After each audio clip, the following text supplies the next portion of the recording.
Friday, August 21st, 2020, the Indian Wells Valley Groundwater Authority public hearing. Started off with a Pledge of Allegiance led by our very own Steve Johnson. Please remain standing for a moment of prayer, silence, and meditation. Place your hand over your heart. Repeat after me.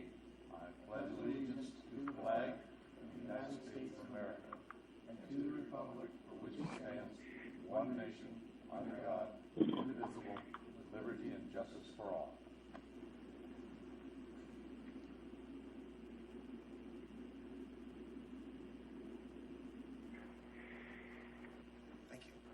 Thank you. Welcome, everybody. Let's get started. We're on item number 17, a public hearing and proceeding on and board's consideration and possible approval of Ordinance 03-20, establishing a basin replenishment fee and adoption of related CEQA findings. What? Oh, yeah. I'm sorry. Let's do a roll call first. How about that? Director Page. Present. Director Vallejo. Chairman Gleason. Here. Director Kaczynski. Here. Vice Chair Heyman. Present. Chairman, if I may for a second, Director Vallejo is in a hearing in Inyo. As soon as he's out of the hearing, he'll be calling in, should be fairly shortly. Outstanding. Thank you very much. Okay, so let's start again. We're item number 17, public hearing and proceeding on and board's consideration and possible approval of Ordinance 03-20, establishing a basin replenishment fee and adoption of related CEQA findings. Mr. Hall. Thank you, Chair. So it's been a long road to get here, and here we are. It's been a really long road, frankly. It's been 6 years we've been working on this to different levels and degrees with Sigma coming in. Today's hearing is the replenishment fee. It covers two items. It has a mitigation fee for shallow well impacts, and it has the big ticket item, which is purchasing of augmented water. People have asked, why do we need to do this now? And there are two real answers to that. First, we've adopted a GSP that identifies that this basin cannot sustain itself on conservation alone. There is just simply too much permanent need in this basin, homes, businesses, that you cannot conserve your way down. That means you're stuck to an import supply. And once you're stuck to an import supply, let me preface that also. When I say conservation, I'm counting recycled water in conservation. So even with recycled water, you don't have enough. So you're down to an import supply.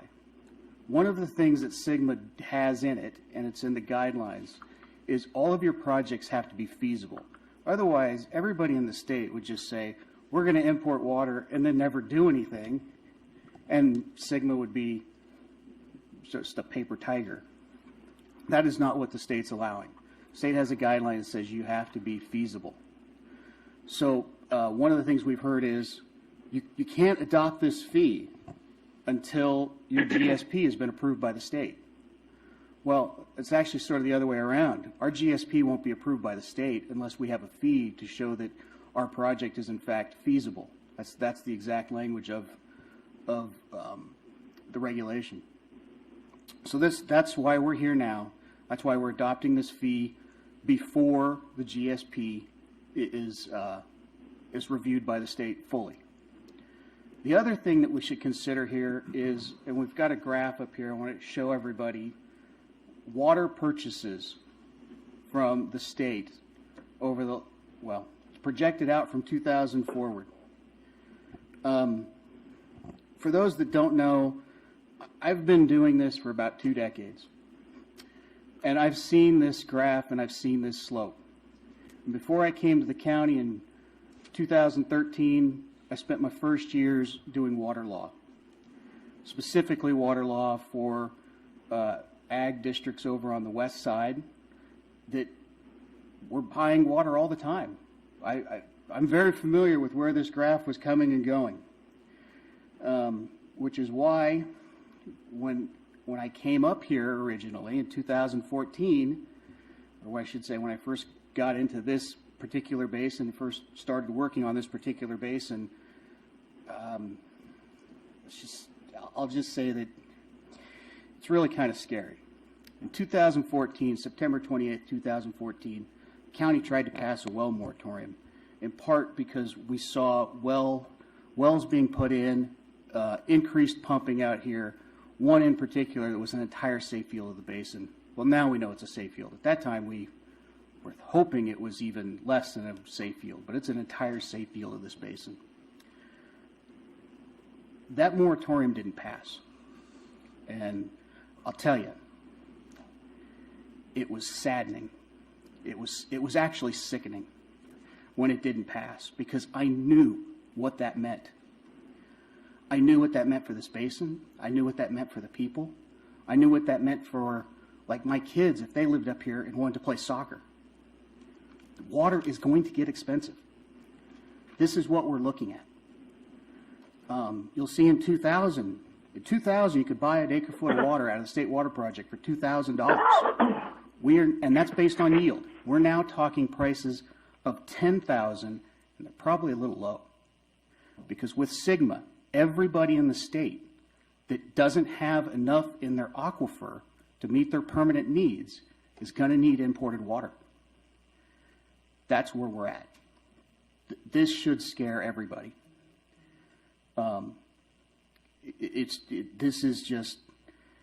This is what it is. So that's where we are at. You'll see here in 2015, we started with Sigma. It's only gone up since then. So I was already sort of shocked and dismayed at what this basin was going to be facing. And then March of 2019, Steve drops the real bombshell, which was the model without any changes showed that the wells could not produce the needed water for this basin in 2065, 45 years from now. Now, what does that mean? Some people say, well, it just means you drill the wells deeper. That's somewhat true, but every single well has to be drilled deeper at that point. You're talking costs of 800 wells to be drilled deeper. And that's not a permanent solution because you just keep drilling. So hearing that, it was rather sickening. And part of what makes it sickening is it's really hard to let the public know and to get this information across to the public, because water is not simple. Average person goes home, they turn their spigot on, water comes out, that's all they see. They don't understand the infrastructure, they don't understand the masses of amounts of pipeline and pumps that bring water from the high Sierras down through the State Water Project, through all of those farms on the west side before it would get here. So that's a little history of where we're at. I'll also put out this. On the legal side, this basin has working for it easily over 100 years worth of legal experience, water legal experience. I mean, you have 4 very good water attorneys working for you. They all see this. They all see this is what we're dealing with. The feasibility problem with the state means we've got to do something. So I'll add on top of this, 300 or 400 years worth of engineering experience at Stetson working on this? Jeff's got some years. So Stetson Engineers is the same place. This is, and Steve will talk further about it more, but this really is something that needs to happen. I know it's painful. That's why in 2014, it was heartbreaking. It really was. And I had hoped that there was some storage in the basin that would help, that we could use to alleviate this. And then when Steve told me 2065, 45 years, I just went, wow. Okay. So with that in mind, this is where we're at. I don't know of an alternative plan. I don't know that you could possibly come up with an alternative plan because you got to get import water here. So that's sort of introduction to this. I'll go through more of the specifics now as to what we have here in the staff report. Staff report lays out why we have the 2,112 acre foot plus 1,750. Those numbers are in the engineer's report. It seems from some comments we get that people think an engineer's report, and sorry, we did not make up the title, the name. That was made up by Howard Jarvis and them to call it an engineer's report. It's probably not a good name for them, but that's what they're called. And that report sets forward where we are, how you get to the cost estimates, and what they pay for. A key component to the engineer's report is Exhibit B to the engineer's report, which is the cap core explanation and, frankly, cost analysis of what it costs to get water out of for an import project.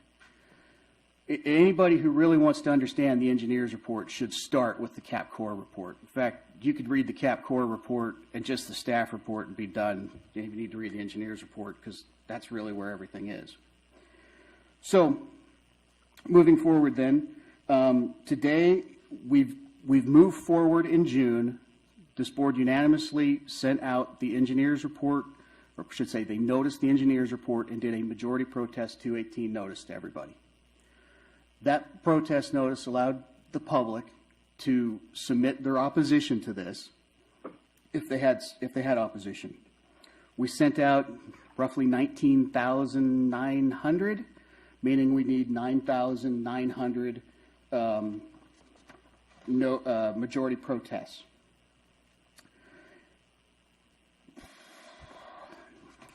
So to go further then through what will happen today is we're going to have a public hearing. During the public hearing, the public will get the opportunity to comment on this.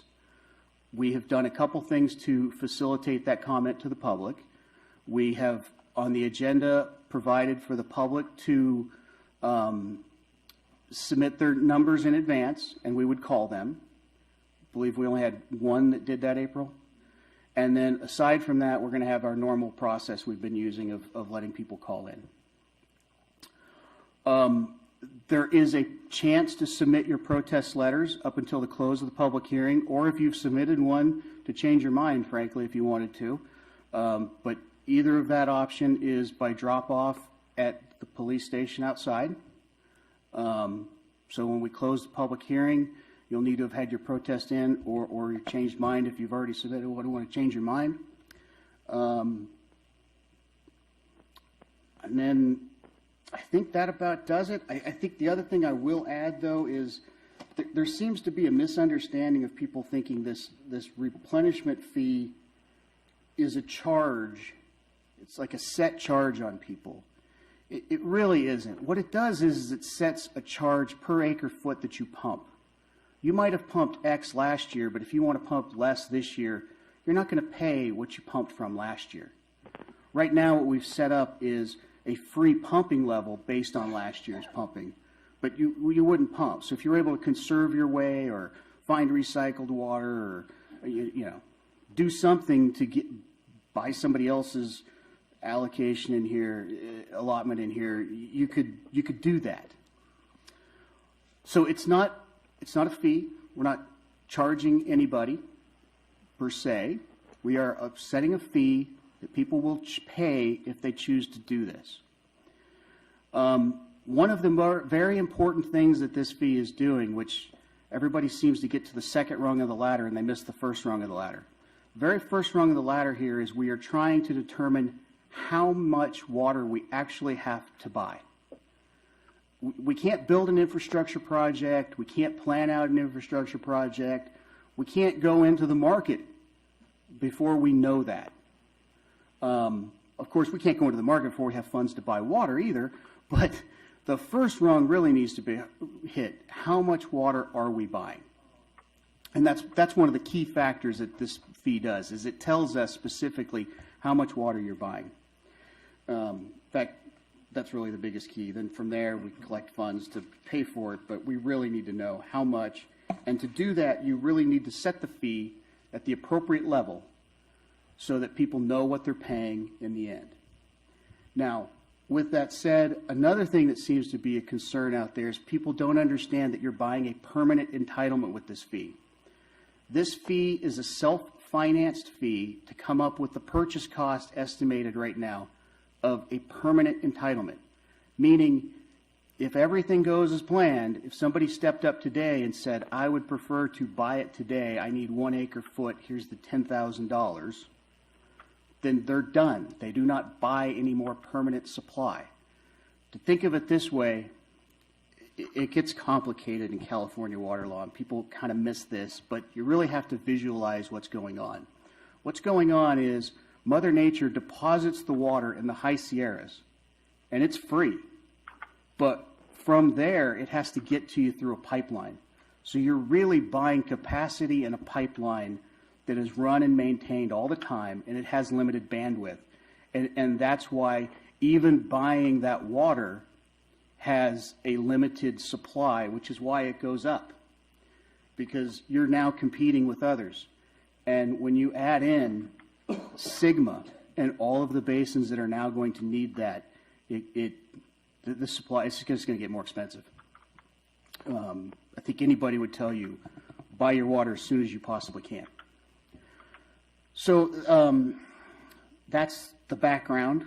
To give you where we're going forward here, we're going to open the public hearing. We will take public comment.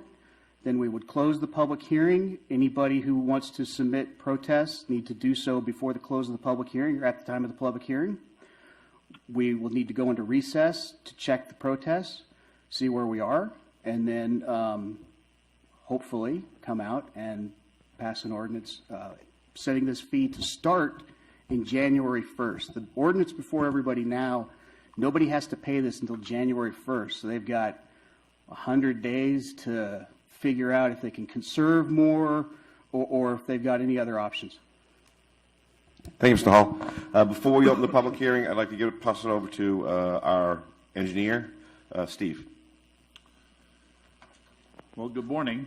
Thank you, Chairman Gleason and the board. And I'm trying to say hi to everybody. It's been a long time since I've been up here, so I want to make sure we say hi to everybody. And it feels good to get back here. It's been an interesting 2020 for me, and I know for a lot of you too. I was talking to Ron just coming in and sharing some stories, but it's been an interesting 2020, and I don't think we're done yet. We have a lot to go through. So anyway, as Chairman Gleason mentioned, my name is Steve Johnson. I am the president of Stetson Engineers. Been in business in water resources, water supply, the company, been in business doing what we do throughout western United States since the late 1950s. I'm also the water resources manager, hired by this board several years ago as the water resources manager. I'm kind of the engineer, but really the water resources manager. I wanted to point out right from the beginning that I was really hired for this job to do one thing. My job was really only one thing to do, and that was to develop a GSP in compliance, full compliance with Sigma. That was my job. And I think we've done a good job producing a GSP that is workable. It's flexible, but it's workable. But it meets the marks, we feel, that are set by DWR. DWR is going to look at it, but we feel like it meets the marks that they're looking for. Sigma, as you all know, means groundwater basin sustainability, so the GSP is designed around making this basin sustainable going forward. And I frankly, I don't know that I've worked on another basin, any other basin, that is or was as upside down as this basin is when it comes to the realistic sustainable yield, the safe yield, the amount of water we get locally. We have no other source of water other than local water, a little bit of recycled water, but the local water supply that we get is all you get up here. And you compare that to what's being pumped, and we're upside down a lot here, and it's been going on a long, long time. And I have some PowerPoints that we're going to show in a little bit I think Gary will pick that up. But I wanted to mention right out from the beginning, Mick gave me a lot of time, so I may talk a little bit here. I want to mention right from the beginning that I feel very, very strongly, this is my opinion as your water resources manager from a lot of years of experience, that the GSP that was adopted by the board is in compliance with SGMA, and that if the authority is able to follow through with the implementation portions of the GSP, continues to follow through with the implementation, that it will be in compliance with SGMA's requirements. Implementation includes a funding arrangement to bring water to this basin. As part of that, I think, again, my feeling strongly is that by far today's action that the board has in front of it on the Prop 218 report and the replenishment fee is, at least so far, there may be things coming down the road, but at least so far the most important decision the authority is going to make and has made, because this is key. Without this, legal counsel Phil Hall mentioned, without this, the GSP doesn't really go forward. It's key, and DWR knows that. It was written in that way. So it's by far a huge decision this board has to make today. The other thing I wanted to mention is I feel very, very strongly that the authority can't miss this opportunity that we have right now. There's a lot of momentum going forward to get this done. There's been a lot of discussion. We've been hashing this around, but this is an opportunity to keep the basin on track towards sustainability, toward a reliable water supply for this community. Very important for reliable water supply, to support the community and support the China Lake facility. I mean, this is what we're talking about on the decision today, how important that is. I'm going to provide through the PowerPoint some compelling reasons that go along with this general discussion in a few minutes. Reasons why this action is so important. Some a little bit more general information that I hope is helpful to folks. I know this is a hard decision. I know that what I'm going to say, there's a lot of folks out there, this isn't going to change things a bit. This isn't going to make it any different for where you feel, how you feel this is a hard thing to do. It's a difficult process. I understand that. But I still want to try and emphasize what's going on in the real world, what every place else that I've worked in California, Western United States, has been dealing with for the last 50 years or more with groundwater basin management and water supply. I myself personally, legal counsel Phil Hall mentioned hundreds of years of experience at Stetson. I account for almost 50 of that. I'm in my 44th year right now. All I've ever done is worked on water resources and water supply. All I've ever done is worked on basin management, groundwater supply, surface water supply to a certain extent, water quality and things, but primarily it's groundwater basin and basin management. Adjudications, court adjudications, which are basically management plans. They're just management plans is what they are. Most of our adjudications that we've done, that we've worked on, we end up being hired afterward to be the engineer to support the management plan that's been going forward. We've been on these boards as the engineer, working for the boards as their engineering support, supporting the management plans, some of them for well over 50 years. Keeping them sustainable. And I'll mention, we talk about management plans and adjudications. Just as a big picture look at this, this is a management plan we're putting together. The state requires it. It is a management plan. This is a component of a management plan. Adjudications have physical solutions, which are management plans. Adjudications, if you go that route, many times will take multiple years. 5 to 15 years is not unusual to get through a court adjudication. Just developing a management plan takes multiple years, and getting the parties all together. Most of the adjudications that I've worked on, most of them historically, end up in what we call stipulated judgments. That means that the parties get together and agree on the management plan and work together toward a solution, and when they take it to the court for the adjudication, everybody's already signed on and said they agree with the approach, and the court checks it for legality, makes sure it's right, but basically stamps the plan. With Sigma, your folks are trying to do this. You're trying to do that process and are required to do that under Sigma. We're required to do that, especially in this basin where imported water is so key. We're trying to develop that management plan in a very, very short amount of time. We don't have the luxury to take 10 or 15 years to put this plan together. In order to put water supply into this basin, to bring imported water supply to this basin, you need to work on it right now, and that's why this replenishment fee is in place. You need to work on it right now. You need to develop the funding. You need to be able to finance it. You need to work on it right now because every year you wait, again, legal counsel mentioned it just a minute ago, every year you wait, the cost is going up. It's up on the board. Every year you wait, the cost is going up. It's going to be harder to get. So you need to do that now. There was one other plan that was put on the table. We've seen some other plans, the white paper and those things, which really, didn't really work very well, in my opinion. There was one other plan that I thought really did have merit, and I think it still has merit. And it was really the plan that Don Decker and the de minimis buffers put together, which basically was setting a fee that everybody pays, setting it a couple $100, double it every year until production drops off to where we can manage it. And it's not a bad approach. It gets to the same place. It's going to cost more money. The people that can't afford it aren't going to pump. That was the crux of the plan. The only problem with the plan that Don put together is it does not provide the funding you need for what we need right here. It gets pumping to reduce, which we're going to accomplish, but it doesn't provide funding for something like this. So as much as I looked at the plan and said, it looks great, we can do this, this will work, it won't get you to sustainability without imported water supply. And that's where this board is headed, is imported water supply is the key. And the first step is to get the money together to fund it. I'll mention, I haven't got to my PowerPoint yet, so I hope everybody's come. You haven't heard me talk for a long time, so I guess it's okay right now. I wanted to mention something else that's important to me that you folks know and understand.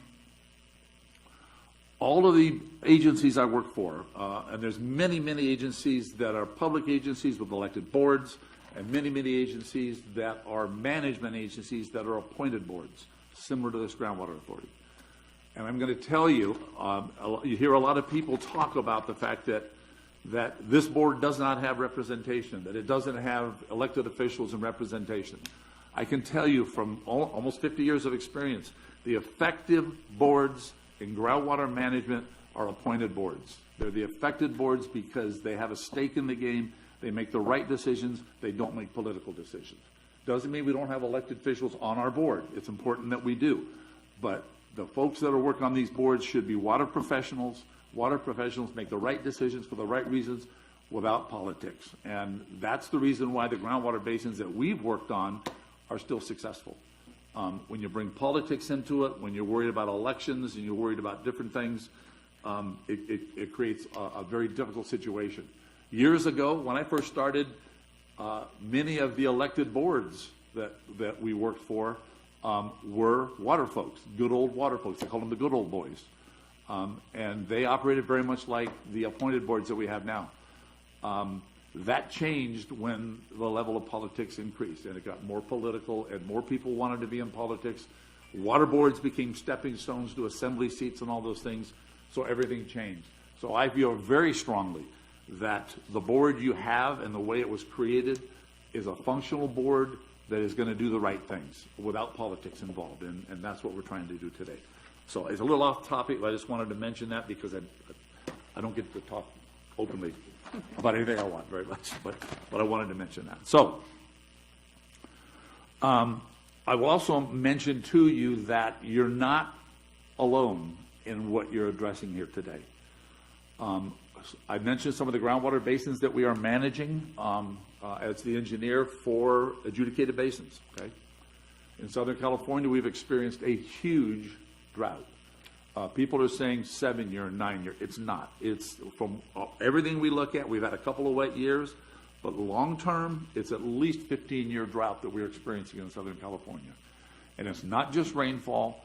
When you look at the amount of dry years that we have, and even though we have a wet year, when you look at the dry years that we have, when we do have a wet year, our watersheds are so dry that we don't get the runoff. If we don't get the runoff locally, we don't get the water to store in our reservoirs or in our groundwater basins, therefore we're short.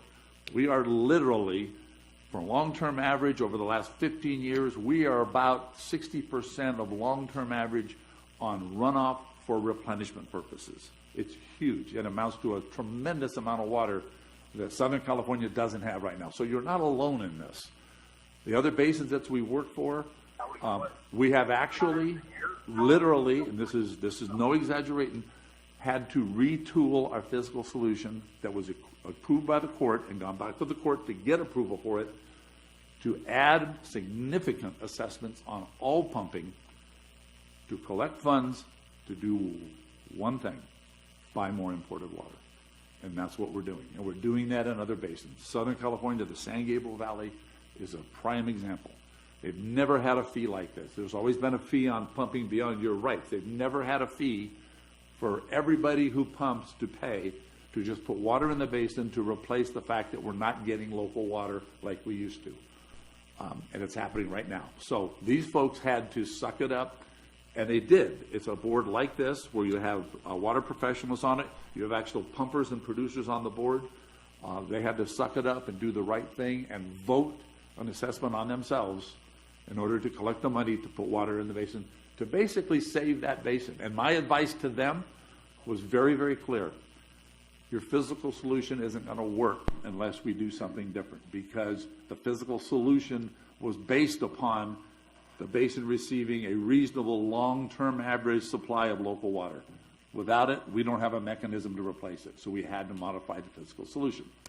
It involved assessments, everybody paid, we're collecting more water, collecting more money, and we are buying more water. And it's going to go on for a long, long time. That's going to happen. So your folks aren't alone. I want to just describe that.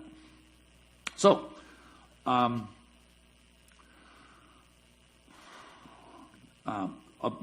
as I'm mentioning, and I'm mentioning that example, the solution to the problem in a lot of places has been significantly higher pumping assessments and importation of more supplemental water. I just described it's statewide, certainly Southern California. These folks are also looking. They're not abandoning all of the other tools we have. Conservation is looked at. We've seen huge conservation, recycle water maximization, maximizing your local resources. You see it everywhere. We need to do that here. It's in the plan. It is in the plan and accounted for you folks in the GSP. You have to maximize your local resources if you're going to go outside and look to get water from somebody else. You have to do it. Other projects, anywhere we can find water, we're looking for it. In Southern California, we're looking at a project very much like, if you look it up on the internet, you'll see the Orange County Water District, Orange County Sanitation Districts, where they redirected wastewater that goes to the ocean, redirected it back in, added tertiary, and then we call full advanced treatment, fat treatment to it to make it drinkable, and directly putting it in the aquifer. We're talking hundreds of thousands of acre feet are brought back in from the ocean that were being discharged and putting it in the basin. We're looking at a project just like that with LA County Sanitation Districts right now and Big MWD for the San Gabriel Valley. And that project is going to produce somewhere between 150 and 200,000 acre feet of new water that right now goes to the ocean, and then bring it in and put it in the groundwater basin. So we're looking for places to find water. There's opportunities. I talked to this is going back. I don't want to get off the subject, but there's opportunities for projects like that that could play a role in using this assessment to find water. There's ways to buy into projects. There's ways to trade. There's ways to work on an arrangement where we can get water here from other projects. New water is the best place. State Water Project has water. It's mostly spoken for. It's very competitive. New water makes more water available. We'll be looking at every source we can to find water and bring water to this basin with the best, most effective deal that we can come up with, and cost effective that we can do. So, so let me get caught up here. I have some notes here about what I wanted to mention is that I do believe that you have the leadership on this board right now. It's an important component. You have the leadership on this board to make these kinds of hard decisions, and it's really, really important that we do it now and we make these decisions now. The success of, or failure of the GSP and basically the authority is really on the table to go forward. That GSP is that DWR, they're looking at it and they're watching what we're doing. So my recommendation is that the authority move forward now on the replenishment fee. Any potential delays are going to hurt us. Delaying the effective date, I know that that wasn't the original plan. Delaying the effective date to January, we can all deal with that. The pumping's going to be dropping off anyway. We can all deal with that. It'll help us, help everyone maybe figure out how we're going to retool. As legal counsel mentioned, maybe they figure out a way that they can reduce their pumping to lessen the impacts of the fee, whatever we do. A lot of issues up here were mentioned, and I think your board is listening when you mention the issues up here and reasons why we would delay this. We've heard mentioned things like the economy. Certainly the economy's been affected, COVID, short notice reaction period, that kind of thing, the earthquake. We have lots of things going on up here. I think the board is trying to address those concerns by moving the effective date back. But actually passing the resolution and the ordinance today with the board and the leadership we have now, again, as far as I'm concerned, is extremely important. So those are for my handwritten notes. We'll go to the PowerPoint. This is the stuff that I guess will go into the record, so folks will have this. So I just tried to put together some thoughts on how and why it's so important that we do this now. So if we go to the next slide. Basically, why does the authority need to adopt the 218 replenishment fee now? Right off the top, I don't think there may be a few people out there, but realistically, no rational person thinks that this basin is not in significant overdraft. There's no place, any reasonable doubt that this basin is in significant overdraft. There's no question. I think it's a fact basically at this point. As you all know, the state has designated the basin critically overdrafted, designated the highest priority. Highest priority in the state is this basin is one of them. And I don't think they took that designation lightly. We should not take it lightly either. It's very important. The board did adopt the sustainability plan in January. Prior studies, if you're wondering, has this basin been looked at? Yeah, it's been looked at a lot over the years. Just a few of the studies, DWR. These are DWR bulletins. Bulletin 118 was the basis of SGMA, was used as a foundation for SGMA. Bulletin 118 in 1975 and in 80, they updated every period of years, clearly talked about overdraft in this basin, what a problem was. Todd did, Tetra Tech in 2002. They all talked about looking at the numbers, big overdraft. Regional groundwater levels. We've heard people say, we don't have a problem over here. Over here, we're good. Everything's good over here. The problem's over there. You shouldn't manage this over here. Well, if you look regionally across the basin, over just the last 30 years, we see basin levels dropping anywhere from 20 to 40 feet, and it's consistent. It is consistently down. I'm going to show a couple of representative graphs here to show you where they are, so you know we're looking at the same places you guys are. If you go to the next slide. This one shows the three wells that I've chosen just to show hydrographs on. You see one in the sort of the northern part and the central part, and then in the sort of the southeastern part. Those are the wells that I'm going to show you. The first well here is USBR 3. If you go to the next slide, we'll show the hydrograph. If you look to the left, okay, the blue line, that is actual water levels, okay? When you get to the bottom and on the bottom, when you look to the right where the lines are, that's the modeling for the future. That's the GSP portion. This is what we're going to do with the GSP, with the management plan and with the replenishment water. That's going to happen down the road. So if you look at the bottom, 2020, right at the bottom, everything to the left of that is historic water levels. I don't think anybody's going to tell me that you're not seeing declining water levels at USBR 3, which is a good monitoring well. We'll go to the next one. This is Kerr-McGee well, same thing, 2020, right there, almost at the center, a little bit left of center. Everything blue to the left, those are water levels, measured water levels. This is decline, folks. This is decline, constant decline. Everything to the right of 2020, again, is our management plan. That's your GSP, implementing your GSP, and how the basin will recover if we put the GSP in place and do what we're planning to do. We've got one more. We go to the next one. This is USBR 6. You will see at the bottom of this one, just to the left of 2020, you will see some leveling off of the decline. Obviously, we have a serious decline. You go all the way back to 1990, 95, where these levels were taken, and nobody's going to dispute there's serious decline in water levels of these wells. The leveling off between 2000, roughly maybe 2014 or 15 to 2020, it's actually, we are trying to figure out what's going on there, because the pumping certainly hasn't dropped off. This is the Brown Road area, I believe, out there where some of the farms are. It may be, I mean, my best, I don't want to call it engineering guess. My best engineering guess here, and that's not a guess, my best engineering guess is we're at a water level out there, that something's going on with the water level that was reached out there, that it is tapping another source, is bringing water in from someplace else, at least temporarily. It's not going to go on forever, because you can't overpump and go on forever. It never works.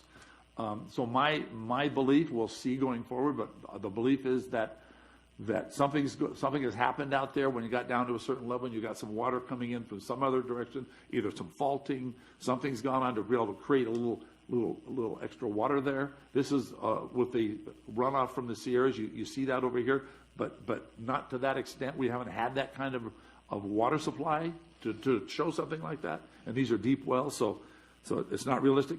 But I do want to address the fact that, yes, we recognize there's a leveling off there.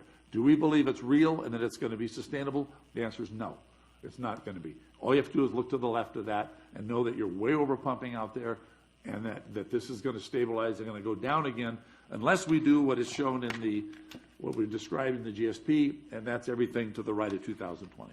So there's water levels for you. So we go to the next slide. This is part of the same heading. The modeling that we've done, and some folks have asked for this information. Elaine Mead asked for it yesterday, and I sent it to her. We estimated through the modeling. This is modeling work going back in history and understanding how the wells have been drilled, primarily the domestic, the shallow wells. We evaluated impacts to those wells historically based upon water levels, and we did all this through the TAC, folks, so this is a technical review. A lot of input on how to estimate and evaluate existing wells that are out there historically, and how they may have been modified or how they may have been drilled at different periods of time. Don Decker was very helpful in this, but we used a lot of his information. But we used the model based upon identifying the wells out there and estimating what they look like historically. We did run the model and identified a little over 90 wells already impacted by groundwater levels, based upon the graphs I just showed you, groundwater levels dropping. Your legal counsel, Phil Hall, mentioned this next item.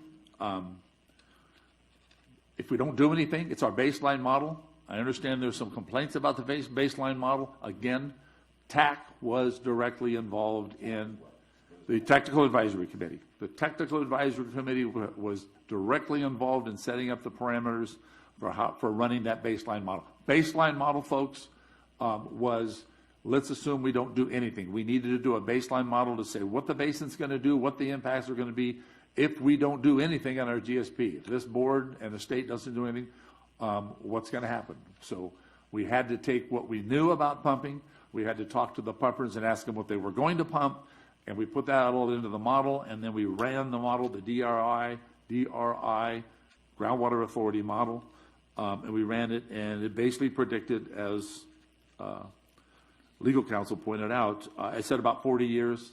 That's 2060. It was basically 2060, 2065. What it basically showed is that we called on the model during that period of time in the model, and that predict future, that time in the future. We called on the model to produce water demands, to meet the demands, and the model I don't want to overstate it, but the model, from a modeler's perspective, the model crashed. It basically said, can't do it. The setup that you have with the wells you've got and where they are can't produce the water you're telling it to produce.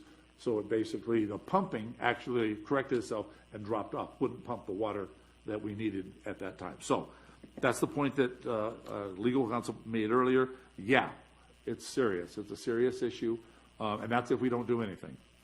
I have a little quote at the bottom. Many of you have seen this, and it's been bannered around, but it is extremely important to the community, to the board, and certainly extremely important to the Navy. This is the Navy quote, that the Navy deems groundwater resources as the #1 encroachment concern issue, which has the potential to impact missions enabled on and around Naval Air Weapons Station Channel Lake. Water sustainability is critical to the base mission accomplishment. This is a quote right from them. To me, and I think to the board, I know certain members of the board have mentioned it, to me, that was a wake-up call. That was a wake-up call that said, folks, this community needs the base needs the community, and they're saying groundwater is a big issue. On the positive side of that, groundwater is a big enough issue to the base that I am counting very much on the base helping us physically to bring the water that we are able to acquire, physically bring it to this basin. It helps them, helps the community. So people have asked, where are we going to get the money to fund the infrastructure? It's a very good question. Makes no sense to build the infrastructure if you don't have the water. So we're obviously doing the right thing first. But there is a lot of work being done. A lot of work will be done, especially if you pass this fee, this replenishment fee. I think it will kickstart work being done on answering that question, how are we going to pay for the infrastructure? That's going to be key. And I'll mention that in just a few minutes. Next slide, please. I added this one here onto this one. If you see that line in the middle, these are numbers of wells impacted under the baseline model run. Okay, the same model run I described before. Numbers of wells impacted. And you can see the line, the accumulation line is the yellow line that's accumulated wells impacted.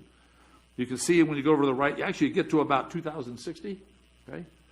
And we're at 800, okay? How many domestic wells are there in the basin? About 800. So basically what it's telling you is that if we don't do anything under this baseline model, you can expect that most, if not all, of the current domestic wells, de minimis wells, the domestic wells, will be impacted by 2060. They will be probably out of water. And that's 800 is the same number of wells that we have, our estimated number of domestic wells in the valley. So, next slide. I've only got a couple more. Yeah, that's extra 3 more than I thought. Anyway, okay, moving on. Why does the authority need to adopt a penalty fee? Now, again, the primary local solutions are conservation and planned expansion of wastewater treatment, recycled water. I mentioned before, those are key. You got to do your local stuff first. I'm mentioning here the sustainable yield. It's done through the TAC, the Technical Advisory Committee again. It's a very reasonable estimate. We had certain folks, very, very respected folks, who felt this was too high. We have a lot of folks who want to pump water thinking it's too low. I can tell you right now, the range, the really realistic range, only goes between about 4,000 and 5,000 acre-feet on the low side, if that's low enough, up to maybe 10 or 11,000. So when you talk about this number being good or bad or whatever it is right in the middle, and I think that's why some of the folks who were involved in this process basically agreed to use it, because it's in the middle of a lot of different studies that have been done. So it is a solid number. There will be work done going on in the future that'll provide more information. It's normal work that would be done. It's not work we needed to do the GSP, but it is work that needs to be done for the ongoing management of this groundwater basin. You're always doing more work, collecting more information about your basin. We're still doing it in management plans that are 50, 60 years old. We're still doing it in other basins. Current existing pumping, less ag, pretty much just less ag right now, is well over 12,000 acre feet. Significant conservation has already occurred. Water District, we've worked with Don on these numbers. Water District's made a huge effort on conservation. There may be some more to be done. That's granted. There's maybe some other things to be done. They will help. Realistically, we've looked at the numbers. There's no way conservation, you're going to conserve your way out of this without completely changing your community. So conservation is not the way out. It is a tool that should still be used. I'll put a note in here, setting the replenishment fee will affect conservation. When I say affect, which means it will accelerate. It will help cause conservation to occur just because your cost of water is going up. There's studies all over the place. Some agree, some don't, but I feel extremely confident. Higher priced water means lower use. People don't want to pay for the water. And if it goes high enough, people are going to cut back. So it will affect conservation. I'll put a note in right here about the recycled water project. There's been many, many questions raised about, well, will recycled water solve the problem? No, we included recycled water in this. Recycled water is planned to be online and is going to add additional. There are current uses of recycled water. Assuming those current uses continue, it's about 1,450, almost 1,500 acre feet of new water we think we're going to get with the expansion. That expansion is not going to happen for several years. We are going to be working on making sure that goes to beneficial use, but it is in the formula. It is planned for. We say right there, by 2035, we need 4,000 acre feet of imported water. Assuming recycled water comes along and all of it's put to beneficial use, we still need 4,000 acre feet. By the end of this, we need closer to 5,000 acre feet. So recycled water is in the planning. Yes, we need to do it, but it's included. Last one, I said it does not appear, I've already mentioned this, to reduce basin water use by conservation down to sustainability. Even without ag, the entire community would be impacted significantly if you were trying to get total groundwater extractions down to the sustainable yield. We actually thought about it, we considered it, and just concluded, that's our conclusion in the GSP, it's not really realistic. So that's why we're headed the direction we are. Next slide, please. Steve? Yes. This is Bob Page from San Diego County. There's somebody who's calling into the meeting that is not muted, and I can hear them talking on the phone to somebody else. Thanks, if we Bob. could remind people who are on the phone that they mute things. Hey, Gary, could you take that for action, please? Thank you. Thank you, Bob. I heard it too. Thank you, Bob. I heard that too. Go ahead, Steve. Okay, again, number 3. Okay, why do we need the fee now? Sigma is sustainability. I said this at the beginning. It's statewide. We're critically overdrafted with the highest priority. There will be, legal counsel mentioned this early, there will be at least dozens, if not more, up to 94 different basins that are going to be looking to import water. These are all overdrafted basins. Some of them may be able to get out of their overdraft situation by doing different things, maybe adding recycled water or conservation, but we know for a fact many of these basins are going to be looking for imported water. So the competition is going to be there. The supply of these imported water rights, we're talking about table A entitlement or other types of water like that, still talking, is not good today. The availability is not good today. I don't expect it to get better, probably get worse. So the sooner we get on the stick and show people we're serious about that, the better off we are. Costs are going to increase. Legal counsel mentioned the same thing. And I just mentioned the augmentation fee portion of the replenishment fee is going to fund the purchase of long-term imported water rights. The purchase is required for rational basin sustainability. It's a rational way to go. I've got a note here. I was really going to try to put it into the PowerPoint, but I'll just mention it. It's consistent with what legal counsel said earlier, and that's the issue of feasibility. Okay, being feasible is a requirement of Sigma and your GSP. It has to be feasible. DWO will determine if it's feasible. Without water, without imported water supply, our GSP is not feasible. So I can tell you right now that should we not move forward with this fee, with this approach, and secure funding to find water, a major component of our GSP, which is to bring imported water to the basin, becomes not feasible, because until you fund the water, you're not going to build the infrastructure. So we are vulnerable. The feasibility component of the GSP, we are vulnerable to right now with GSP review by DWR. So I want to make sure that's clear. Next slide, please. I think you've seen this one. This will be very quick. This is the same one that legal counsel had up. This is the cost of water. So I want to make sure you've seen that one. You can go to the last one. This is my last slide. It didn't take that long, as long as I thought it would. So this is my last slide. This is sort of a closer. Adoption of the replenish fee accomplishes several important goals. These are really important things to remember, okay? These are the goals that we're going to accomplish by doing this today. Funding to obtain long-term rights to imported water supplies. We've made that very, very clear, but it is a goal that we will accomplish, is getting on track for that goal. Funding the mitigation fee to address existing shallow wells that will be impacted by continued pumping, continued declining water levels, while the imported water supply project is developed and implemented, estimated 2035. Also the recycled water developed and implemented. So the mitigation fee is in this. It's going to help us to address further impacts in the community, folks that have domestic and shallow wells. 3, it sends a clear message to the water industry. The water industry is watching, okay? The water industry is where we go to find this water. Sends a clear message to the water industry that this basin is in the market for long-term rights to imported water supply. Very clear message. You're putting a funding mechanism together.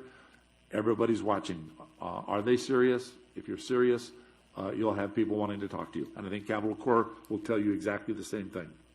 Sends a clear message to the Navy, the federal government, the state of California, that this basin is serious about obtaining and delivering imported water. This basin, underlined needs, this basin needs financial assistance to build the infrastructure for new imported water supply. We understand that. If you folks that raise questions about where we're going to get the money for the infrastructure, if you think we've dodged that question, to a certain extent, yeah, we have, because we don't have that answer right now. But I can tell you we don't have that answer. We will not have that answer if we don't have the water. If we have the water, we're in a much better position to answer that question. But people are working on it, and I know, in talking to Chairman Gleason, that if we're successful with this replenishment fee, our next step is to roll up our sleeves and start working on identifying our project. It's our next step that we need to get going on. But we need this first. Sends a clear message to DWR that the basin is serious about implementing SGMA and the GSP. Again, I've said that before. It makes the GSP feasible if we're moving forward on our water supply. Avoid state of California takeover of the basin for SGMA sustainability compliance. The state option, okay? I'll just mention this for a second. Yesterday, somebody had a great idea, I think it was Chairman Gleason, to have the state come and talk to this board and to you stakeholders. I frankly was nervous about that because, I hope the state's not watching this, because typically the state is non-committal about what they say, okay? Typically you don't get much from the state. I wasn't expecting much. I was expecting more confusion, especially for the stakeholders, than clarity. That's what you get. That's just what happens, folks. I thought the talk that was given about, and I think Chairman Gleason asked the question directly, what will you do if we fail? And it was clear. Several things were clear to me, and I think folks listening need to know this and make sure that's clear to them. What they will do is not want to come in here. They do not want to come in here. They have no interest in coming in here and doing this. Whatever they do, they're going to do because they have to do, and if they do, it'll be temporary, and their goal will be to give it back to you, to somebody. So they're not here to solve your problem. They're going to charge you for it. You're going to pay them to give it back to you. So you're going to pay money to go nowhere. You're going to spend some circles, you're going to spend some money, but you're not going to get anywhere, right? It's not going to happen. They are not going to bring water to this basin for sustainability. They're unable to. There's no way state is going to do that project or help you with that project as taking over this project as a probationary basin or taking over it as the GSA or whatever you want to call it. They're not going to do it. They mentioned Demand management, folks. That's their tool. And demand management means severe restrictions on your pumping. That's the only tool they're going to have. So if they come into this basin, they're going to charge you money, they're going to turn it back over to you, and they're going to force rationing of water. That's what's going to happen. So, folks, you don't want that. They were clear to tell you that. So I think in hindsight, I think it was brilliant to have them come in and tell you, so it's clear if you're not going to go the direction where this authority is taking the lead and it's being run by the community, your options were made clear. And I hope I made them clear to you too, because I strongly believe that what I just said is true with the state of California. Okay. Helps ensure the future of Indian Wells Valley water supply in the community and the Navy mission to China Lake. I've said it before, but that's a goal. We're accomplishing that. And the last one, as a result of the cost of water going up in this valley, which it will, okay, only the highest beneficial uses, and I quote that, not because I'm trying to make a big legal argument like that, but the reality is only the highest beneficial uses of water will remain. Water uses that can't afford the water in the basin are going to have to stop. They're just going to have to stop, and that's a reality. It's going to happen throughout the state. It's been the way it is throughout the state for a long, long time, that the highest beneficial uses are going to be continue to use the water, and the ones that don't pencil out are going to have to stop and do something else. So that's all I have. I got through it all. That's that all? was okay. That's all. Holy mackerel. Chairman, if I may, John Vallejo came on about 15 minutes ago. Good morning, John. Thanks for joining us. Good morning. Sorry for my tardiness. Just glad you're here. Okay, we've heard from legal, we've heard from engineering, and now with your patience, public, I'd like to hear from our other employee who is our water marketeer that we hired to help us find water, and he's going to give us an update on projects and water situation in California. So, Capital Corps, Jeff, over to you. Good morning, everyone. This is Jeff Simonetti with Capital Corps Group, just making sure that everyone can hear me on the line. Loud and clear. Great. All right. Well, both Phil and Steve did a great job setting the table on looking at some of the water supply challenges and the demand challenges, and I think there were four things that I wrote down on my notes that I really want to hit home that both Steve and Phil talked about. That we need to do something now. We're not alone. We're not, and it's not just Sigma basins that are looking for water, and that water eventually will go to the highest and best use. And I think that the way that we look at how water supplies are going to shake out over the next few years here is really kind of drilling down to the supply and demand equation of the challenges that the state is going to face. And looking at the supplies, we've got to remember that we're always having a finite surface water supply. Even in 100% year for the state water project, we haven't had a 100% year since 2006. There's only 4.4 million acre feet of water that goes around for the entire state water project. In instances like when Phil was mentioning 2014 and 2015, when there's significant drought, in prior years, prior to Sigma implementation, in those instances, groundwater supplies would take up sometimes 2/3 of the entire water supply that either a municipal or agricultural district would need. However, now that these Sigma implementation is moving forward, groundwater supplies clearly taken out of that factor. The one other thing to mention, too, on the supply side is that Sigma compliance is going to continue to put a spotlight on water resources and needed water resources.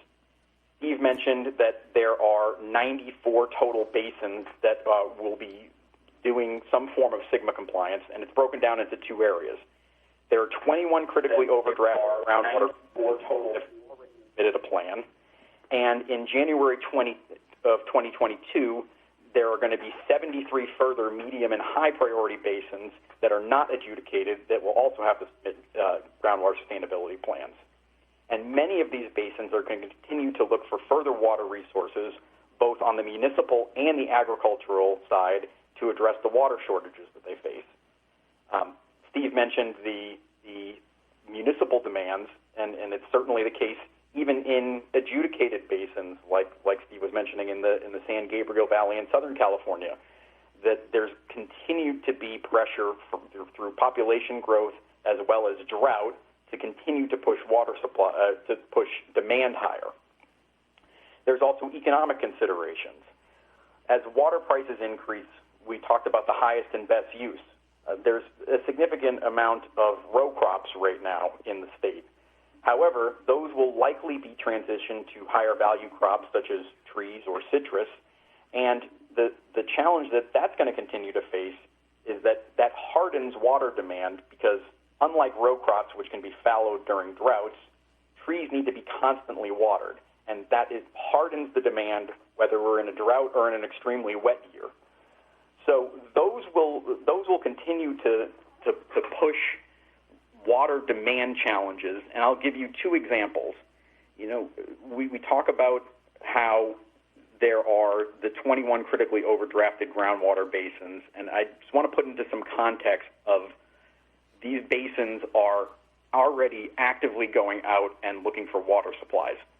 With the exception of one or two basins, and they'll give you an example, the Borrego Springs area in San Diego, which is completely outside of any area that would be able to bring in imported water supplies.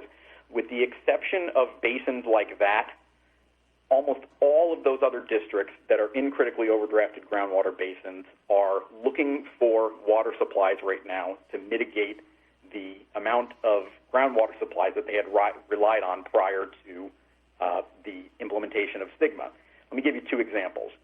The Westlands Water District, which is up in Fresno County, one of the largest agricultural districts here in the state. Their groundwater sustainability plan determined that the district is short approximately 215,000 acre-feet, short of what they would need to fully irrigate their district's acreage. But if you ask how they're going to do their implementation, there was an article in the Sacramento Bee from September 25th of last year that says, and I quote, "Westlands is adamant about trying to navigate the new groundwater law without retiring any land." So what does that mean? They're doing two things. They are going out and building active infrastructure projects to capture more stormwater, to capture floodwaters, and also they're going out and purchasing other types of water supplies. The Kings Basin, so in the northwestern part of Kings County, there's the area called the McMullen GSA, which is just the northwestern part of that. They have an overdraft estimate of 100 to 150,000 acre-feet annually. So they are looking to nearby irrigation districts for further water supplies. Those are two portions of only two of the 21 critically overdrafted groundwater basins that collectively, just between those two basins, have between 300 and 350,000 acre-feet of need. They are actively going out, purchasing water supplies, and getting in those infrastructure projects. So those are the types of demands that will continue to be on water supplies as STIGMA gets implemented, and we believe that as a result of that, and as a result of the 73 other basins that are moving forward in 2022, there will continue to be demands on finite water supplies, and as a result, there's a very high likelihood that prices will continue to increase over time. So I hope that was a helpful context in terms of putting a little bit more detail on what Phil and Steve talked about. Happy to answer any questions if you have any. Thanks, Jeff. Appreciate it. Yeah, you did a great job. Is you all, Steve and Jeff and Phil, your presentations going to be on the website for people to read down the road? We'll always have access to that because I thought there was some really good information by all three of you, and I'm very thankful. Stand by. There may be questions, Jeff, and we'll see how things go.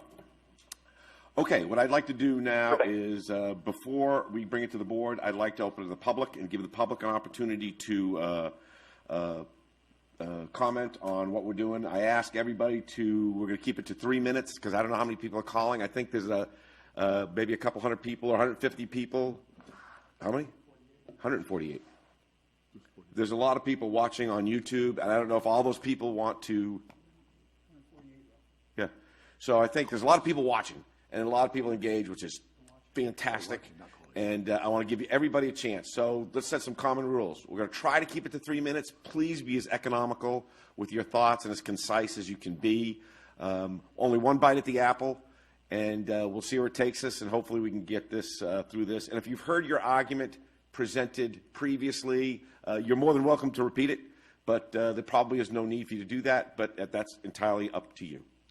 So let's open up for the public and see where it takes us. First caller. Okay, please state your name and share with us your thought. Caller, you're up. Okay, thank you very much. This is Burnell Blanchard. I'm speaking on behalf of Searles Valley Minerals, and I want to thank Chairman Gleason and the board for this opportunity to address you.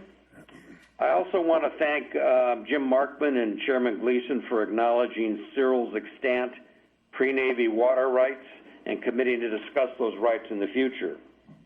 Searles has sought to exhaust all administrative remedies available to it, so welcomes yesterday's offer of future discussions. Along with the concerns about the proposed replenishment fee expressed by Congressman Paul Cook, Assemblyman Jay Obernolte, and the thousands of protests submitted by concerned Ridgecrest citizens, Searles has submitted 6 formal protests for its 6 parcels. Our protest speaks to the procedural and substantive flaws with the fee and the hearing notice, so I'll not address those particular details here. They should be on the authority website. Nor will I speak to the apt question asked by Daily Independent reporter Jessica Weston yesterday, the gist of which was, what happens to the replenishment fund when the goose that lays the golden egg goes away? As you know, Searles has been involved with the authority from the beginning. Searles is on the PAC. Searles is on the TAC. Searles has voluntarily contributed thousands of dollars to brackish water and other studies as requested by the authority. Searles knows how hard it is to understand basin hydrology, water law, and water costs. The Ridgecrest community is learning this. Today, you, the board, have a rare opportunity, in my opinion, to have a chance to build understanding among an aroused and engaged Ridgecrest citizenry. By delaying today's vote, you can leverage that citizen engagement, you can build citizen understanding, and you can enlist support for authority plans. Citizens I talk to tell me they understand the basin is an overdraft. They do not understand why the Navy has asked for all the basin water. They understand that conservation, recycling, and importation have to be part of the mix of solutions. They even understand that water rates will increase. They do not understand why a huge replenishment fee is the only answer. So I urge the authority today to delay today's vote on the replenishment fee and engage and trust your citizens' desire to understand and support your work. Thank you for your time. Thank you, Burnell. Yeah.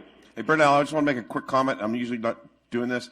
I've been saying for a long time that I'm in favor of this fee, but I'm open-minded. Well, when I listened to you talk last week, I just want you to know personally that you moved my thinking some, and I just want to thank you for being so articulate, such a staunch supporter of Searles. Thank you. Well, thank you. Thank you very much for the compliment, and thank you for your comments yesterday. Yep. Next caller, please. Caller, you're up. Hello. Hello. Hi, this is Dave Matthews. Hi, Dave. How you doing? Hey, I don't know where you guys are going here. This sounds to me like you're something that should have been taken up at the water board or your groundwater authority meeting yesterday. This is a public hearing, and the only thing that should be on the agenda. And I understand. I've been in this house for over 50 years, and I understand what's going on. I'm an electro-optical retired engineer, so I know some stuff about engineering, and I also know that I've been in the state long enough that I watched all of these water projects. Dr. Heyman, when the city was discussing this, his direction to the meeting yesterday, at their council meeting, said that we procrastinated. Well, yes, there's procrastination, but it wasn't in this valley. It was in the state. And the state is far more to blame than this people of this valley are for the damn water shortage. Excuse my French. But there are sources of water throughout the country, and I have maintained long time ago that we should be rebuilding canals and such via the federal government and the states to get water from where it is plentiful out to where it is needed. Also, right offshore, we have a big basin called the Pacific Ocean. That requires desalination. Okay. Desalination. I think the Navy probably has some insight into that. After all, how do they get fresh water in their nuclear submarines and their nuclear aircraft carriers? I think there's technology there that could be shared in not only desalination, but recycling of water. So there are other players that should be involved here. And I don't think this fee has been equitably thought out. There's various property owners in the valley that are not resigning currently, and if a fee goes on each of those properties, it's going to be exorbitant for that property owner, and they can't afford it, and neither can I. So that's it, I guess, for now. Thank you, Dave. Appreciate it. Next caller. It's going to be exorbitant for that.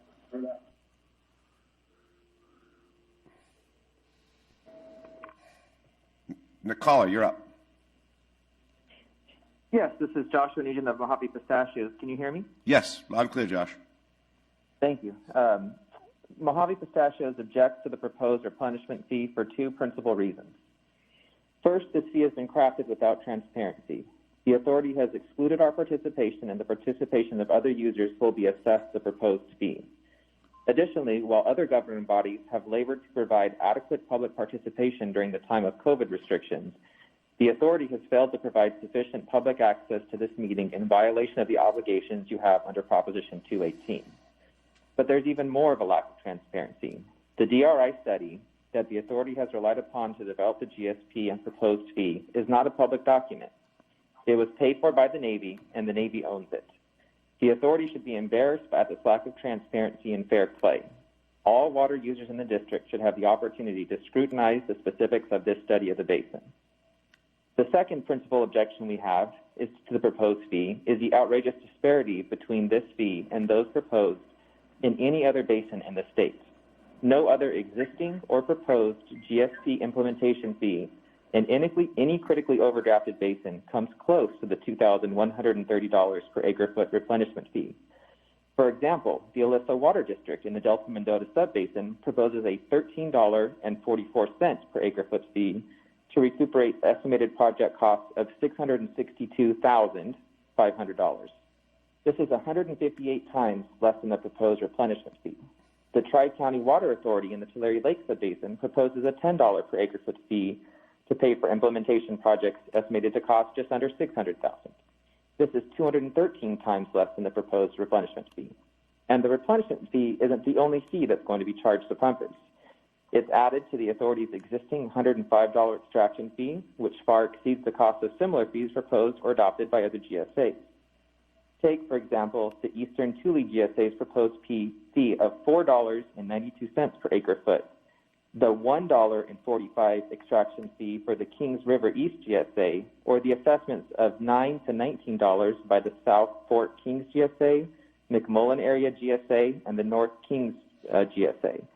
Also consider that even if the state board, as was threatened, steps in to manage the basin and determined that the interim plan was required, the state's intervention fees are $55 per acre-foot and a one-time fee of $300 per well.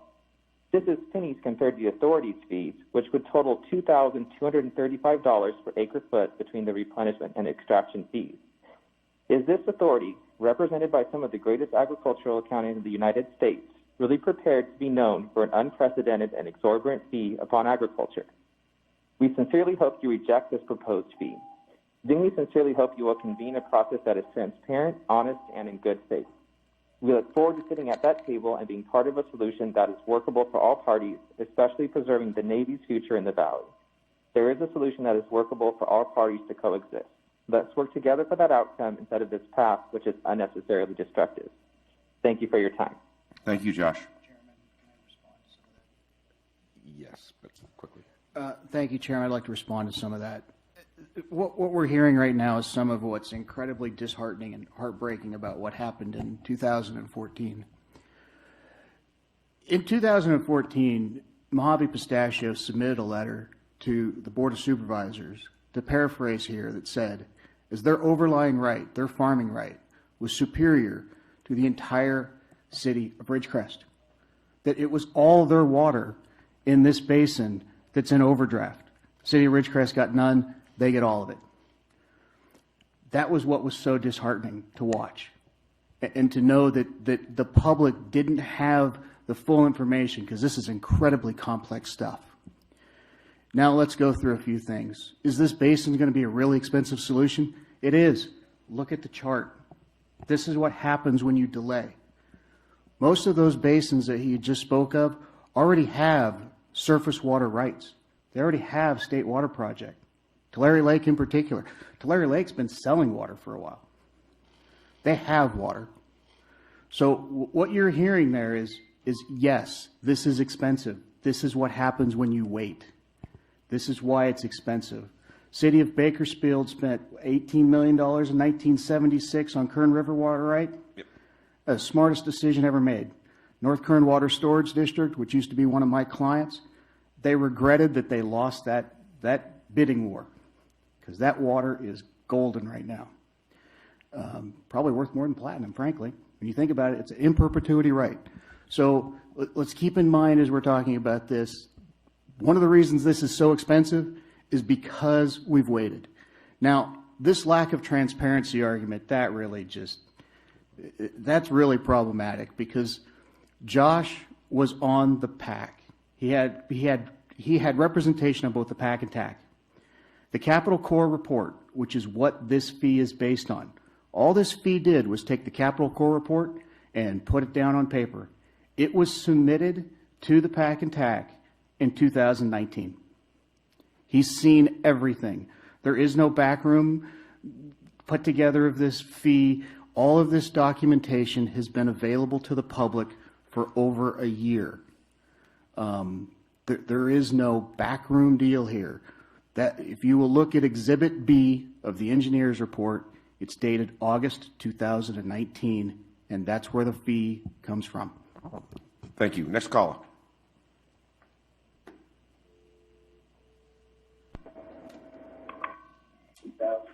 Caller, you're up.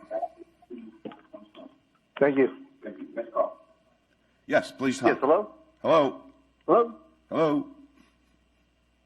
Can you hear me? Yep. Yeah, can you hear me? Yes.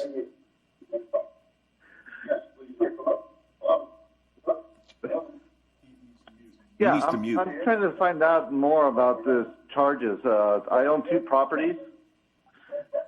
Could you please state your name? And, yes, my name's Ed Carrasco. Okay, Ed, go ahead. And basically, I'm trying to find out because Hey, Ed, excuse me, Ed. Recording? Ed, could you please turn down your TV because we can't hear you. It's very marginal. Turn your TV down. Got it. Thank you. Anyways, the reason I'm trying to find out because with the charges that you guys are quoting at $2,130 broken up, it comes out to about $177 per month that we're paying extra, and the properties that I have are not a full acre. It's probably like either a fifth of an acre or a fourth of an acre. So I'm trying to find out how much more am I looking at paying if you guys go through with this.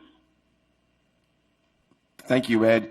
But in order for us to give you a precise answer, we're going to need more information from you. So I encourage you to call our general manager, Mr. Zadiber, who will help you guide you through the understanding of the costs and how it will apply to your particular circumstance. Now, the one thing also is that why is this being passed on to the people of Ridgecrest and instead of the city dealing with a situation that was caused by the city?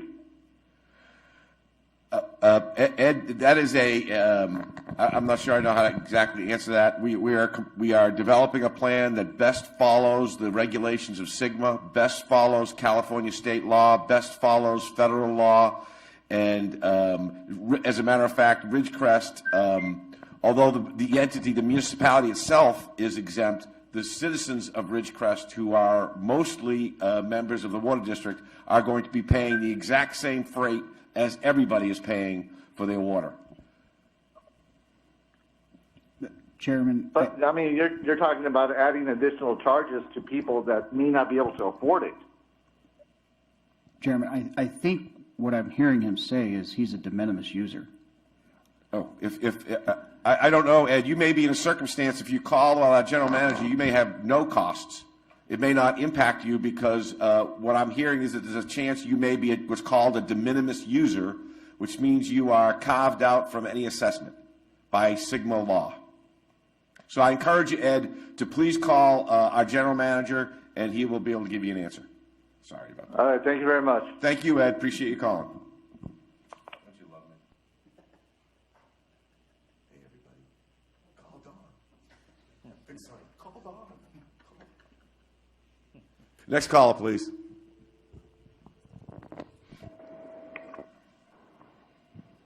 Caller, you're up. Hi, this is Anita Imsan. I really didn't intend to call, but after I heard Phil speak, I actually found something that he said, and I thought, wow, I agree with Phil. So I want to try and be brief and keep my emotions out of this, as normally I'm too passionate. I want to talk about the well moratoriums that were we discussed in late 2013 and 2014. And I hope everyone can take the chance to get a pencil and look at the events that I'm going to give to you.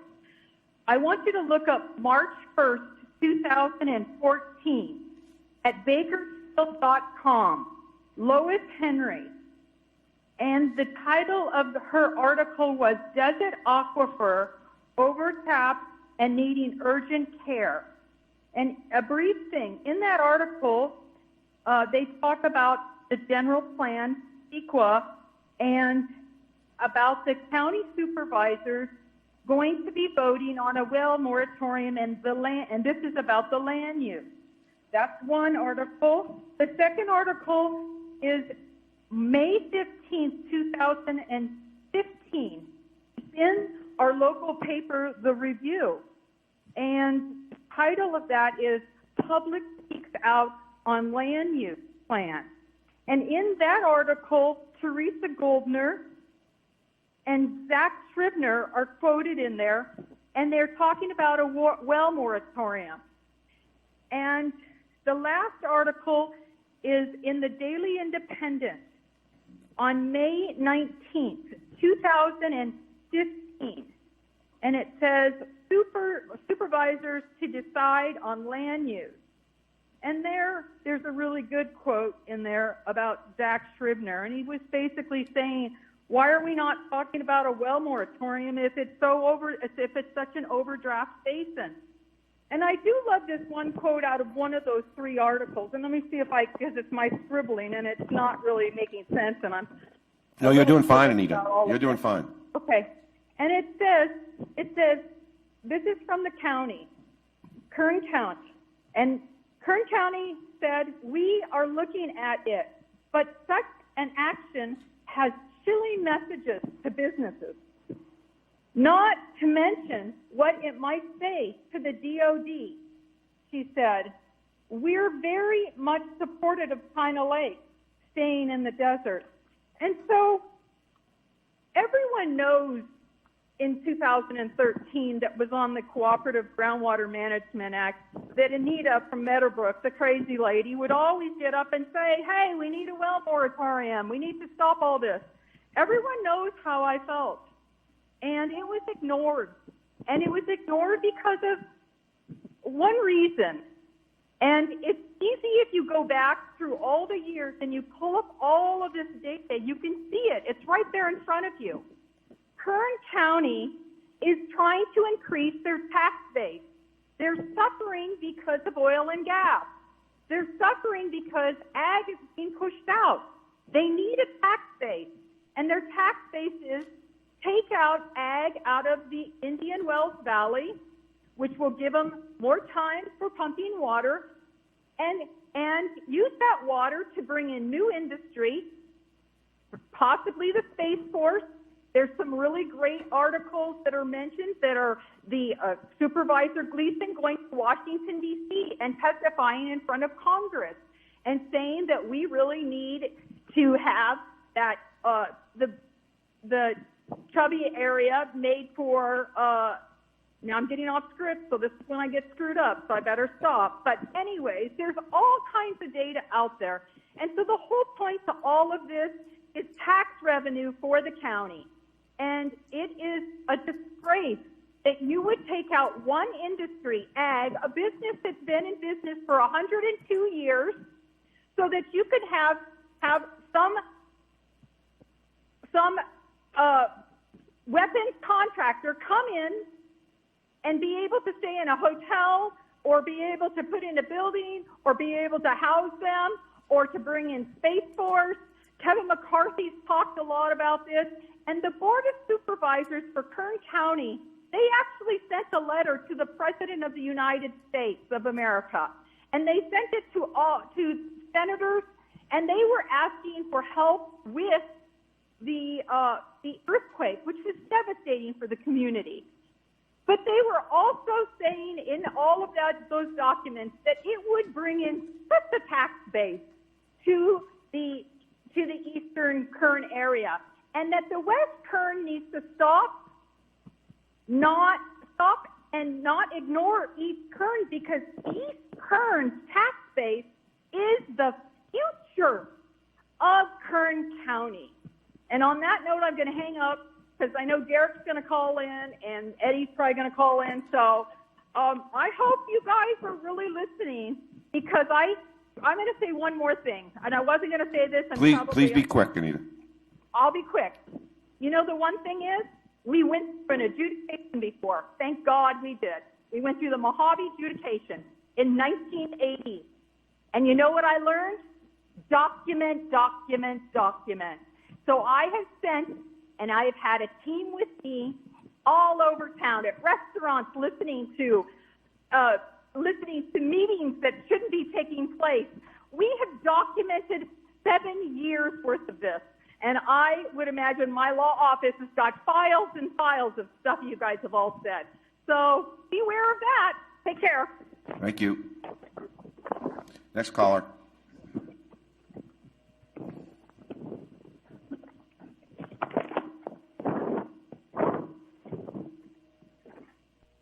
So we need to call Derek. Oh, okay. Caller, you're up. Yes, good morning, Chairman Gleason, members of the board. Morning, My name is Derek. Richard Wagner. I've got 3 items I'd like to, 2 I just want to present, and the other one you may discuss. The first is, I don't know how the 218 process works. I get the majority rule deal, but I think the protest should be weighted by parcel usage, not the parcel number. That's just a statement. The second thing is, I understand we've got to do it. Something's got to be done. But when it comes to the fee, if we could look into a tiered fee structure, just like the IWV Water District does on their billing. I say that because many of us did listen to the water ordinance. I removed all my landscaping. I did that trees, no shrubs. Reduce my water usage. So I'm not using as much. Hey, Derek, I just interrupt you for a sec. Could you put your lips a little closer to the phone? I'm sorry. It was Richard Wagner, not Derek. Is this better? Yes. Okay, so I'm just requesting that you look into a tiered fee, why everyone pays the same, because many of us use a lot less things than others. And I know this doesn't help Cyril Valley or other people who think they live in a desert oasis and they can have lush gardens and pools. But those that have cut back due to the ordinance or have not been here for 30, 40 years, gone from the basin, they shouldn't be punished and have to pay the high fee that everybody else is. And then the final thing I have is I did look at the groundwater, the item from August 19th, and I saw that there were 10 scenarios presented. It appears that it's hard to really tell because that's based on a 3,000 acre foot per year or replenishment, and we're looking at a 5,000 acre foot per year over a 5-year period. So the numbers don't match up. But it looks like we're choosing scenario 2 when there are other scenarios that are much lower in cost. Scenario 5 in particular is probably at 60 or 7% lower cost than the scenario 2. I'm just curious why we're choosing scenario 2 over any of the other 9 scenarios in that report. Thank you, Richard. Steve, do you want to take a whack at that one? I think he's talking about why we picked the scenario we picked. He's talking about modeling? Yes, modeling scenarios. Richard, your question was regarding the modeling scenarios and why did we pick the model we picked. Is that correct? Yes, sir, that is correct. Appreciate it. Thanks. A general comment, Steve, if you could. Yeah, well, we ran multiple scenarios, and 5 and 6 were very similar. We essentially the same thing. We cut back on the amount of water replenishment that we needed, imported water, because we found that it wasn't addressing some of the shallow impacts that we were having on the plants out there. We were trying to address that too, and adding water didn't seem to do it, so we backed it off. But we settled on the scenario that basically addressed most of as many of the concerns as we could with the water levels in the wells in all parts of the basin. That's why we settled on that particular scenario, and then used the amount of water that was needed to accomplish that scenario was what we developed for the imported water supply. Thank you, sir. Appreciate it. Thank you, Richard. Next caller.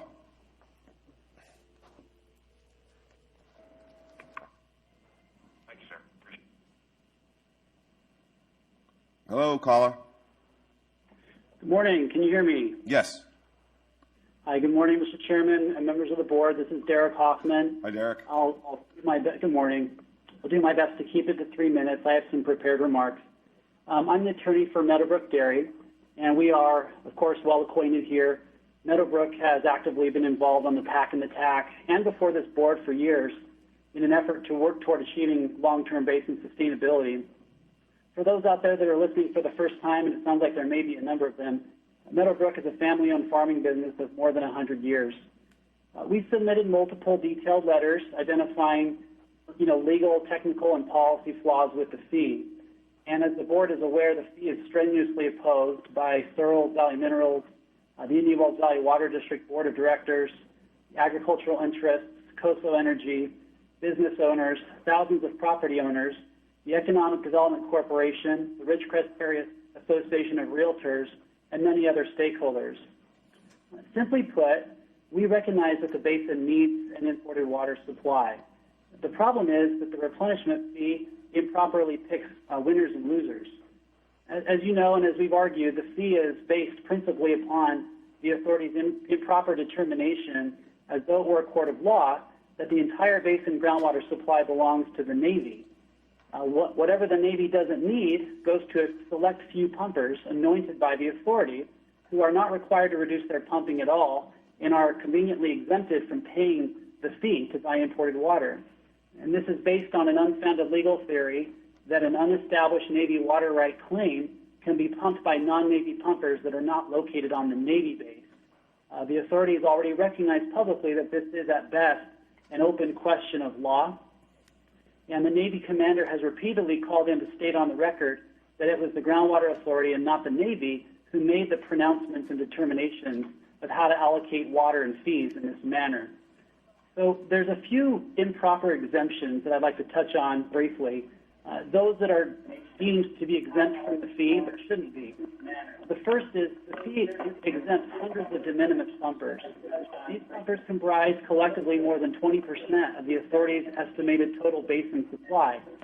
These pumpers have largely refused to comply with the authority's mandatory well registration requirements, and as detailed in our letter with legal citations, de minimis pumpers are not exempt from fees under Signal law, and they cannot be exempted under Proposition 218. A second exemption example is Inyo Kern CSD. Yesterday's pumping verification report found that the Water Resources Manager could not verify those pumping figures. The CSD reported an interesting 1.1 acre-feet per year, but the authority nonetheless would exempt them from the fee at 102 acre-feet per year, which is literally an exemption 100 times greater than the CSD's reported pumping. A third example is the city of Ridgecrest. The verification report could not verify the city's pumping figures and relied entirely on cooperative group charts. The whole point of the pumping verification report, as was noted yesterday, was to confirm pumping based on actual data. And the staff yesterday observed that the cooperative group information cannot be used as an evidentiary basis for decision making. But yet, the city appears to have provided only cooperative group information, and the authority would still exempt them at 100% of their pumping at 373 acre-feet per year. So these are just a few examples of some of the problems that we have and that we've noted. We do understand that the authority is anxious to go to the water market. This fee, however, is fraught with so many legal, technical, and political flaws that it cannot stand. So in conclusion, we would urge the authority not to adopt this fee, and instead that it ought to work with rather than against its stakeholders and develop a transparent, fiscally responsible, and technically and legally supportable set of projects and management actions to achieve sustainability, but together with a fair and equitable funding structure. And just for the record, we have lodged our protest letters as well for Meadowbrook's many properties. Thank you for your time. Thank you, sir. Appreciate it. Chairman, if I can address one thing. Derek said that the de minimis wells take up 20% of this basin. I'm not sure where he's getting that. 800 acre-foot of pumping is not 20% of 7650. It's barely over 10. Thanks. I Appreciate should it. respond to that too, I would. Okay, next caller.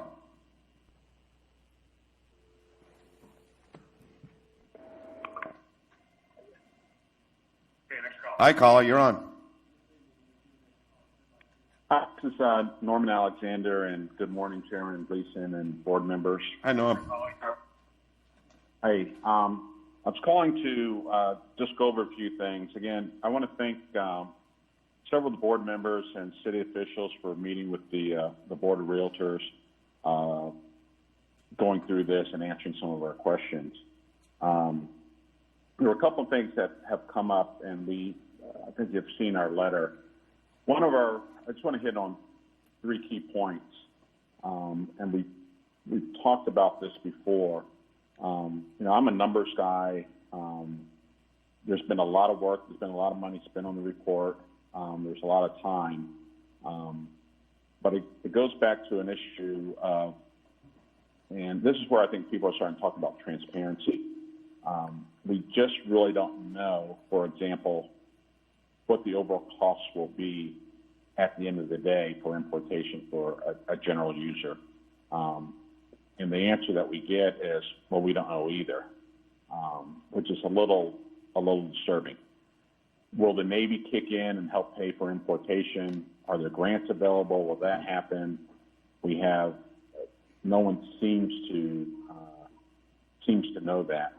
So we don't know what the costs are. And the concern on our part is when we look at the plan, I don't think anyone thought the plan was going to cost between $4 and $5 million to put together. The pumping right had to go up by 7-fold. So it's a question of we aren't really sure we're doing things and we find out, oh, we don't have enough money. We don't know what the budget is. And that's just a little bit of our concern there. So just transparency from that point of view. Transparency on the fee itself. On one of the slides, the augmentation portion of the fee, the replenishment fee, is to buy the entitlement. Can anyone give me a breakdown of what, just the percentages of the replenishment fee, what's going towards entitlement, what's going towards administration, what's going towards the selling? Is there any of that information available? And again, on the transparency side, there's been talk of, well, we'll get the entitlements and we'll be able to sell them because there'll be a high demand. Is there a history of what those have gone for kind of the acre feet that we're talking about, between 5,000 and 8,000 entitlement for, I guess, Title A water? Has there been a strong market for it? Things like that, and just trying to get an estimate of what's going on. The other thing on the recharge rate is the recharge rate itself. When I go to the Todd report, and that 7650 has been around forever, right? But even when I go to the Todd report and look at the in the appendix table A1, there's not any report, including the Todd report, that has a recharge rate that low. If you look at most of them, they're all around 11,000. I mean, we have one 49,000. The lowest one is 7,700, and that's out of the Todd report, but it's from 7,700 to 11,000. And if we have an extra 2,000 or 3,000 acre feet, right, with the water treatment plant, we cover that shortage of 4,500. Now, that may not include help with a lot of growth, but the numbers are the numbers. The opposite may be true, right? What if it's not 7,650? What if it's 4,000? Then we aren't even asking for enough, right? And trying to figure that out. So really exploration and really figuring what that number really is, and not just basing it on, again, that's been a number for a very long time. But when I look at the reports of what it's supposed to be based on, it's lower than anything that's on the reports. The other big thing that we're concerned about is kind of the property rights and what's going on with ag. I think people have talked about this fee is not being spread across everyone, and that's an issue. But probably the biggest one is Searles Valley. And not necessarily, I think I'm speaking for the board, but I'm also more speaking for myself. You know, Searles Valley Mineral. You've seen their letter, and there's a big concern about how they survive something like this, and what the impact will be on, and we can say the economy of Ridgecrest, or a lot of people live over here. I just say Trona in general. What will happen to Trona, and why do we need to rush it so quickly? When I say rush, I know we've been working on it for a while, but why does we have to decide today? What's the cost going to be for entitlement 3 months from now, or 6 months from now, or a year from now? Can anyone tell me what that may be? Okay, we'll try. Will it be high? Will it be low? All right. Thank you for your time. I know I ran a little bit over. I let you run over. I want you to run over. I'm thankful for your comments. You have several questions, and I'm going to pass them around to give you some answers. Steve, could you talk about the 7650 recharge? He had some questions as to the veracity of that number and how that number was achieved. And I think we have a real good answer for that. Could you please answer? Well, yeah. Norm, right? Norm, I don't know if you participated in the technical advisory committee that was put together by the board, but there was a lot of work put into developing that number through the Technical Advisory Committee, taking into consideration these other studies that were done out there. And the ultimate answer was, it was determined that this was the best number that we should use before going forward, because that number is key, especially with the modeling that we're doing. That number, you're right, is key. And I think I mentioned in my discussion earlier, we had some very, very, I believe to be very, very bright people who believe that number is, as you mentioned, is a possibility, that number is too high. So yeah, that is a concern. I think legal counsel has mentioned that the fee that's being set up is correlative, so that if we do need more water, imported water, we will just, the fee will go on longer and we'll collect more money for that. And that, in addition to that, setting the fee will help us understand over a period of time how much water we really do need to buy, because it will identify which uses are going to disappear, which uses are going to continue. This fee does not stop people from pumping water. You can, even for ag, you can continue to pump water. It's just going to be expensive. Thanks, Steve. Thanks, Steve. Appreciate it. There are questions I'd like legal to address: transparency and property rights. Yeah. So let's first start with the. There was also another one. He had an admin question about cost of the admin fees. On page 26 of the engineer's report, we're estimating $377,000 in admin costs to make the purchase. That's go out on the market, spend however much time getting it, and finding it, and keeping it. If we're under, we keep paying a little bit more fee till we get that admin cost taken care of. That's probably a pretty good number. I can't imagine, might even be a little high. Hopefully we get a market real quick and easy, and we don't have a lot of administrative costs to make that purchase. But that's only $75,000 over the 5 years of this fee, which I think is important to know. Now, one of the other questions here is people seem to be stuck on two things here. First, this fee is correlative, which means if we need 5,000 acre foot or we need 500 acre foot, it does not matter. The dollar of 2112 stays the same. And 2112 is the augmentation cost, not the. Remember, this fee has augmentation water, purchasing of water, and mitigation to take care of the shallow well impacts that was shown on the one of the graphs that Steve had up. So 2112 is the purchase cost. That's estimated based really on this chart here, which shows actual purchases that have occurred in the recent past. And that's not just some. I think Capcor will tell you that is the purchases. Is the water market for Table A water out there robust? No. People have figured out what it's worth, and they do not want to sell it because it is a permanent right, which is the next thing that needs to be understood here. This fee is self-financing it. It's self-financing it with the fee. If somebody who has to pay this fee, be it the water district or Searles, would like to go out and fund their water purchase over a 30-year financing plan, they can do so, and their fee is going to drop sixfold for their payment. So this is if we have to self-finance.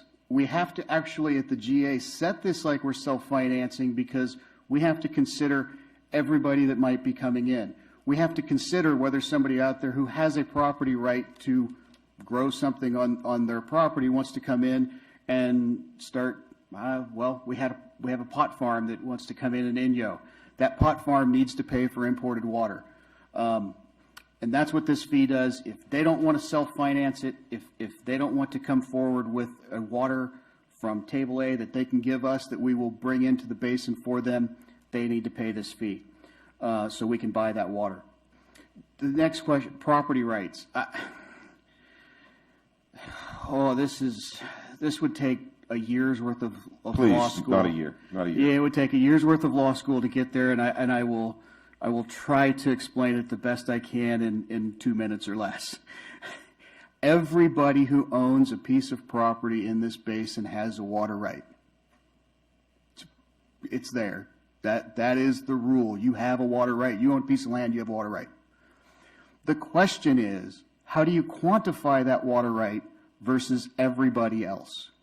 That's the real kicker we're dealing with, quantification of the water right. Now, it gets really complicated in water law, but let's just take the easiest a way you would figure out water rights. Correlative nature, per acre use of the basin, divide them up. You have a basin of 380 some odd thousand acres, and you're going to divide that by, you're going to divide 7,650 into 380,000. You're talking a few gallons of water a year from the sustainable yield. So that's the real kicker of water rights. It's not whether or not you have a right, it's to quantify your right, and it's correlative to everybody else because it's a finite resource you're dealing with, and you have to share it equally. So that's where we're at. It's also the main reason why you have to deal with import water. There just is not enough in the ground now every year to take care of the permanent needs of this basin. If there was, we wouldn't be talking about an import supply. Thank you. Last comment I want to make to you, Norm. Thank you very much for the call and the questions. Those are challenging questions, and I appreciate them. The last comment you made was, why are we rushing? I take exception to that. I don't believe we're rushing. We've been at this for 5 years. We've just happened to come to a point where the community has risen to the occasion because they're understanding we're serious about a replenishment fee and there's real money engaged. And so now people are getting there, and in my thoughts, I'm interested in keeping them there. To keep them engaged. I think that's going to serve us best as a community. But thank you very much for your call. Next caller. Thank you. Thank you, Norm.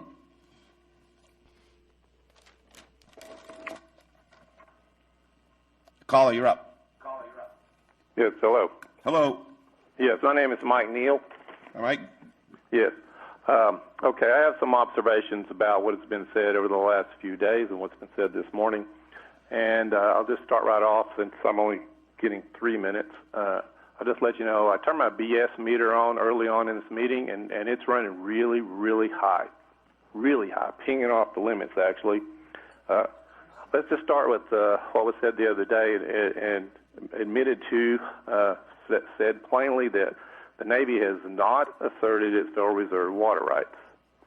However, this allocation table is completely dependent on that claim, and then these assumptions that all these various groups around the valley get all the water they need and they don't have to pay anything, which makes the two easiest ones to target, the Water District and Searles Valley, be the ones to end up on the list.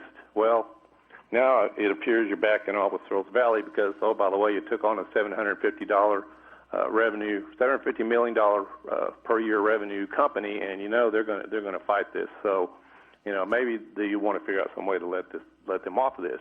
However, it's not fair, as it is straight out.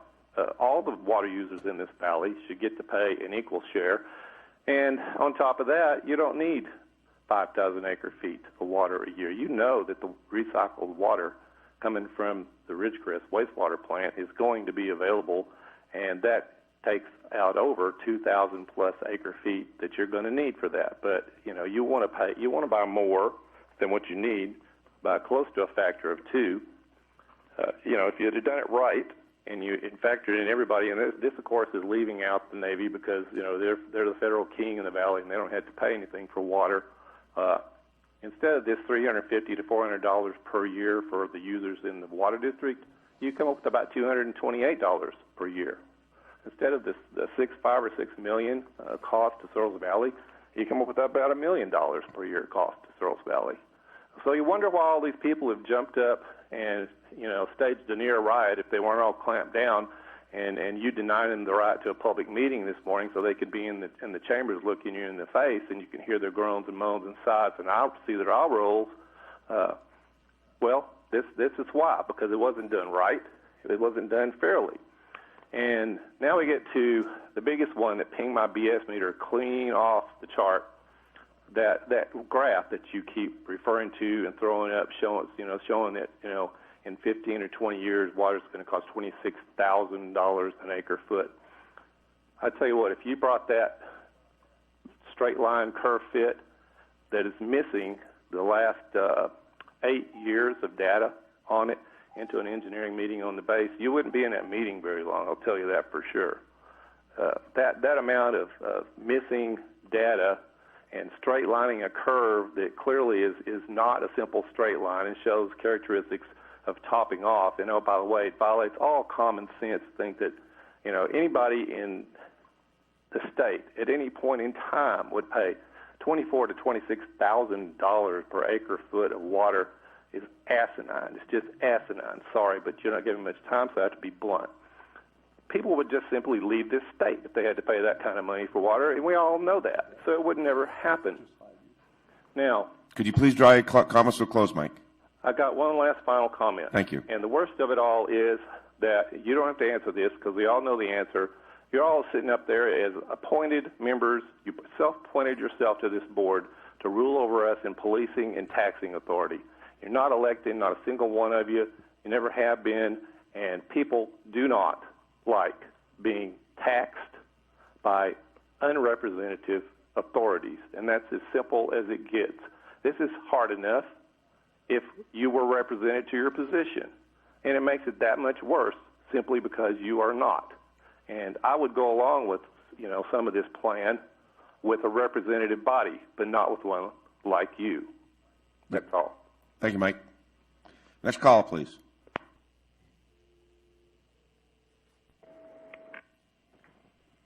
Caller, go ahead. Hi, this is Renee Westelusk, member of the Policy Advisory Committee of the Indian Wells Valley Groundwater Authority. Declining the basin replenishment fee will put our basin at a disadvantage in that we may be unable to purchase supplemental water supplies to meet our water needs. If we do not continue to implement our GSP and force the State Water Board to put our basin on probation, I understand we will be forced into demand action, which will mean severe ramp down of our water usage basin-wide. Can the IWV GSA board members please expand on what a demand action would entail for how far we would have to ramp down our water usage? Does it mean rationing of water, such as restricting each person to not more than a certain amount of gallons per day? Would all the landscape have to stop being watered?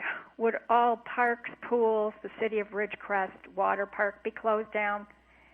I support the basin replenishment fee as long as there is a reassurance to me of a commitment by all the IWV GSA board members to find ways to keep the cost of the imported water to the lowest possible for all municipal water users when importing water, and to make a serious effort on asking for and exploring ways the DWR and our state legislature can help us and the other 20 basins in critical overdraft to get help in paying for the higher water costs in their communities, such as grants, low-interest loans to be used for converting to drought-tolerant landscaping, and be water-efficient water systems for small businesses. I also asked for more of a delay in collection of the fee effective date in certain circumstances for the basin replenishment fee for like HOAs, other nonprofits, small businesses, and others having unique difficulty budgeting for their water increases. Allowing also for exempting those residential municipal water users in certain cases if struggling financially to support themselves and unable to pay more for their water usage, i.e. fixed income seniors, persons with disabilities, and income-challenged individuals and families. I also want the entire board to be committed to helping the residential water users as a whole and making the cost of the water as affordable as possible with the implementation of the replenishment fee.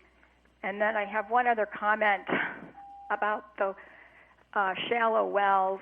I'm just reading to reiterate how many shallow wells we have in our valley and how at risk they probably all are. But I'm quoting from the Technical Advisory Committee meeting from April 4th, 2019. There were handouts, and it shows that we have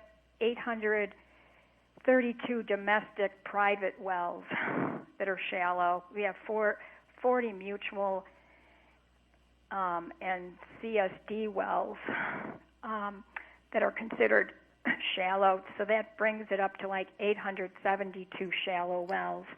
And then the only other wells, and then we're talking about production wells here, there's those 872 shallow wells are all production wells, and then there's 66 large production wells, which brings a total of 938 production wells in this valley that produce water for drinking and whatever. And it seems to me that people need to understand that if you've got 872 shallow wells out of 938 total production wells, those wells are at risk, and we have to do something, and that's why I support the GSP and going ahead and forward with the replenishment fee. Thank you. Thank you, Renee. Appreciate it. A lot of good points about fiscal responsibility, and we hear you loud and clear, and we are fully engaged in that. Okay. Thank you. Thank you, Renee. Next caller, please. Please keep your call to 3 minutes if you can, please. There's a lot of people wanting to talk. Go ahead, caller.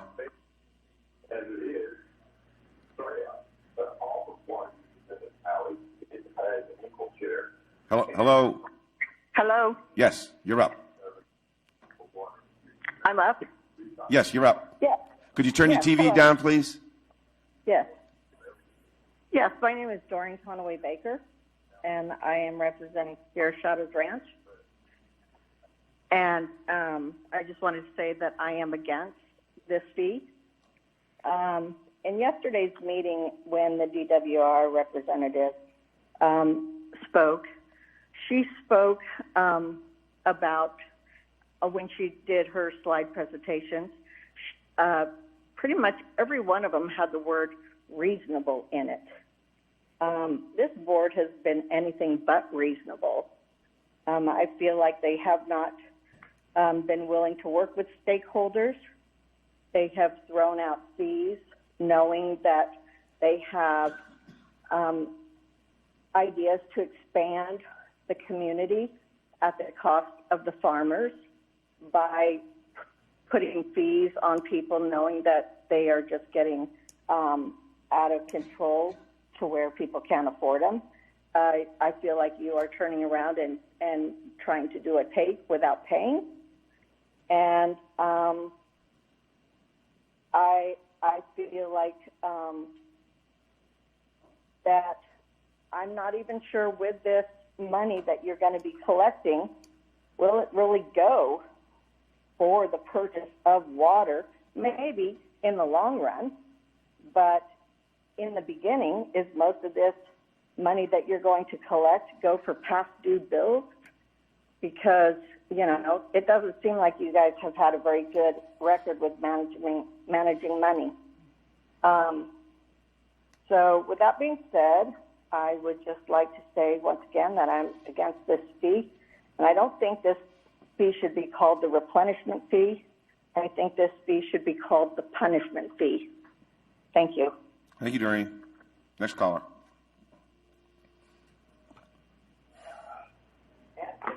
We must be behind. Hello.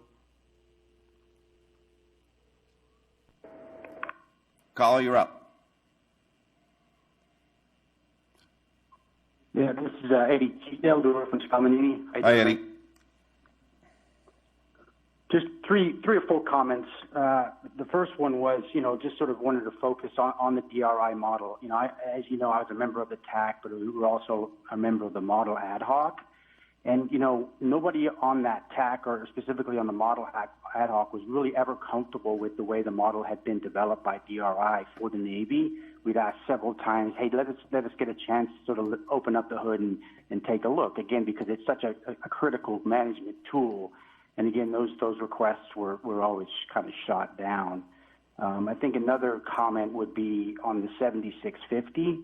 Several of us on the model ad hoc and also on the TAC really preferred not to go with a single number on recharge because it's not realistic. It varies, right? I mean, as an example, in the El Paso sub area last year, there was 10,000 acre-feet of recharge, right? So how do you pick that up in a model where you're using sort of a one input recharge value? So technically, it's not correct, and it's not been done in other sub-basins.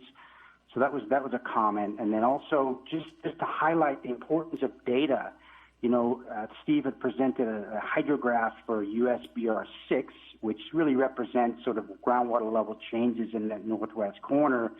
And, he had highlighted or admitted, like in the last 4 or 5 years, that water levels really haven't changed that much. So we know in that northwest corner about what kind of pumping rates are happening in the area. And again, that water level is a window that kind of lets us know what's going on in the aquifer and how it behaves. And Steve admitted he doesn't really understand why that's happening. So before you start to make these big global changes with these huge fees, you better be damn sure that you understand the hydraulics in the system. And so I guess just I'll leave it at that. And, I do look forward to hearing, hopefully, other members of the board have comments, because typically in these kind of venues, folks have kind of been quiet other than one or two of you. So I hope you both, the other two entities, speak up because it's really important. Thank you. Thank you, Eddie. Appreciate it. I know Steve has a couple comments. Yeah, just a couple comments. The DRI model situation, we've explained this before, and I know it's out there, but I want to make sure publicly everybody hears the same thing, and that is that there was a modeling group that upgraded the model. Gene headed that up with the DRI folks.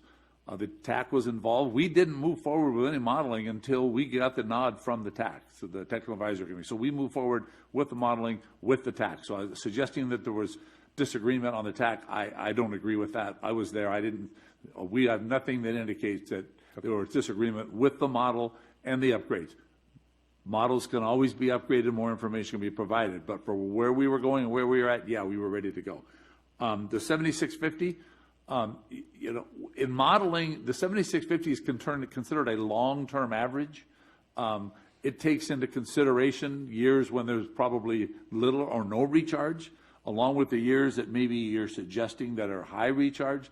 But in order to model something, you've got to be able to use something for the long term because you're modeling over a long period of time, all the way to 2070. So suggesting that we ought to go up and down with the recharge, very, very difficult to do, and it would be a huge guess rather than agreeing on what the long-term average is and using that for modeling purposes. So thanks, Steve. Appreciate it. Next caller.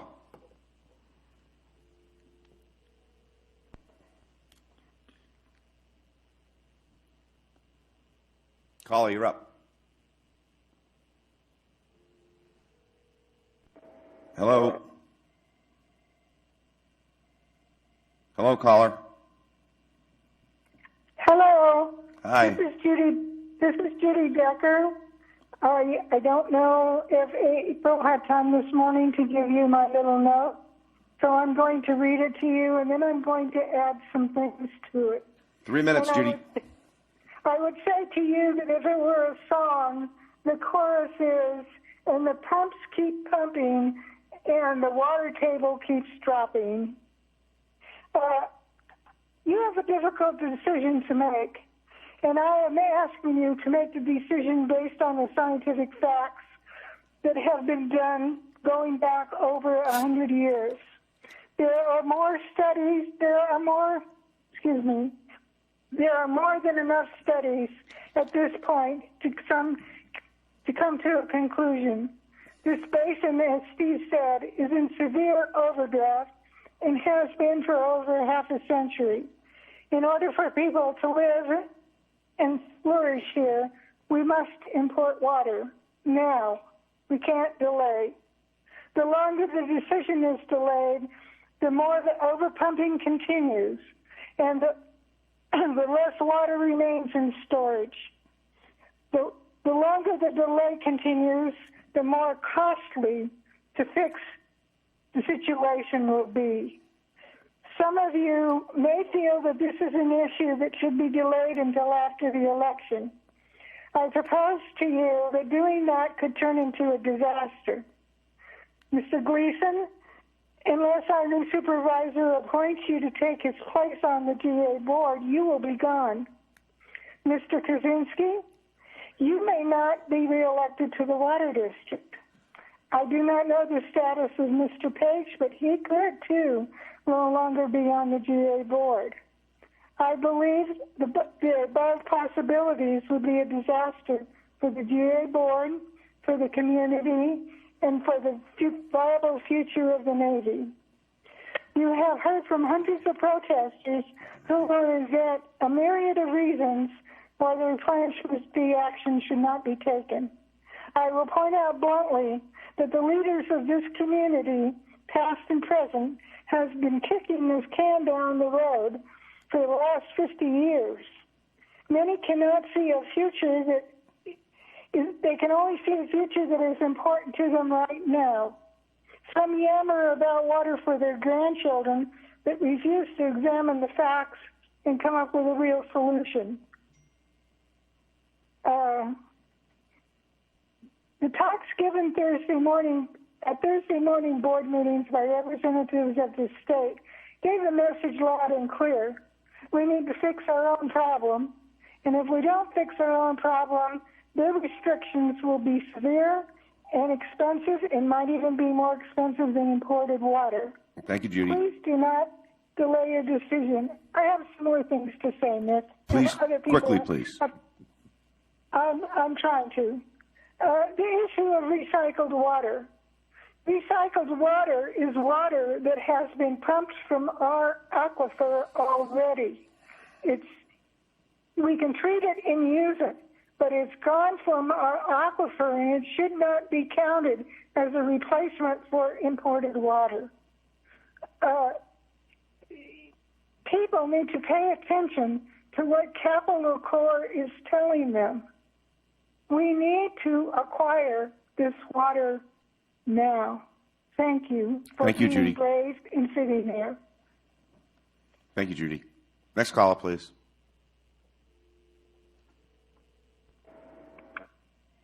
Caller, you're up. Good afternoon, Chair Gleason, directors. How do you hear me? Loud and clear. Thank. Well, we did hear you 5 by 5. Now it's like 2 by 2. Yeah, my mute failed. Okay, I got it. We got you now. This is Dave Janis with the Channel Lake Alliance. Hi, Dave. We join with nearly every organization in the Valley in recognizing that imported water is required to provide a secure future for the Navy at China Lake and our community as a whole. We must deal with this after decades of postponing action.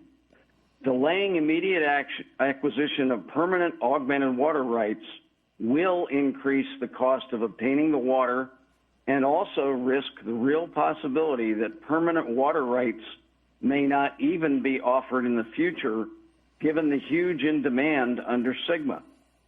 Your water consultant, Capitol Corps, and CLA have coordinated our engagement at top levels in our government and have set the stage for real grant opportunities and possible direct funding for infrastructure projects to deliver the water at an affordable cost.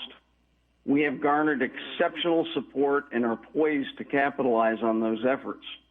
However, continued political support in key leadership positions may be transitory, and we risk losing the hard-fought support with the passage of time, particularly noting that this is an election year with the election just over 2 months away.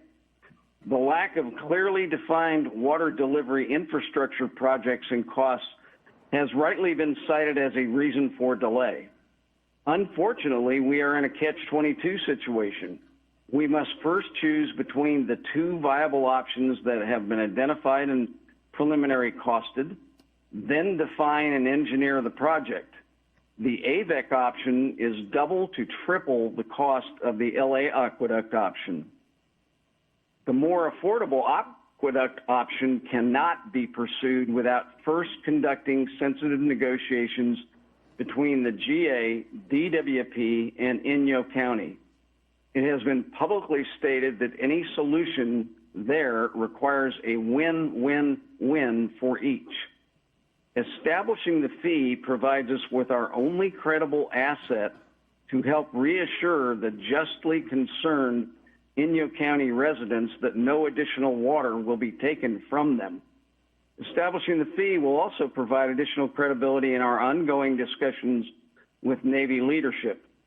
The GA has repeatedly stated that this is a living plan intended to be adjusted. This is clearly required given the extensive public feedback.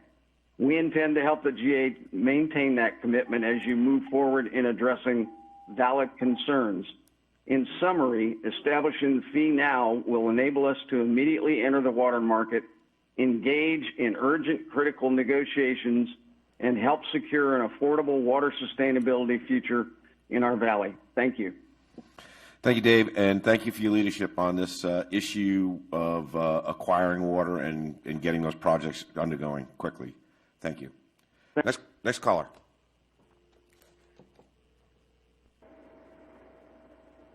Caller, you're up. Caller? Yes. Yes, go ahead. Yes, this is Don Decker. I'm a member of the TAC and have been very active in that committee. I've also been involved in the water issues in this basin for about a 50-year period, starting with a command interest report that I wrote when I was a Navy employee, just barely hired on way back. And the area that I'd like to emphasize is that the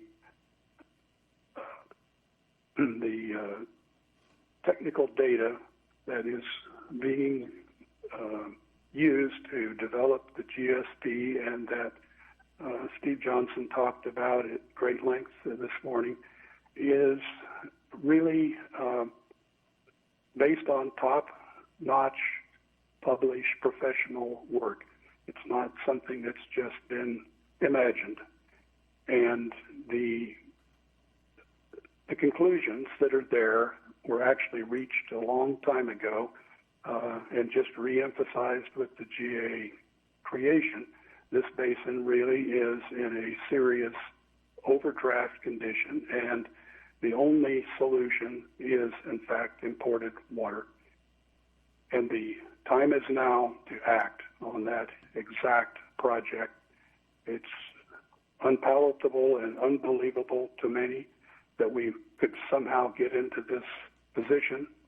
If we had acted back when Judy, my wife, and I were first pushing really hard on the imported water project in the early 80s, things would have been a lot cheaper.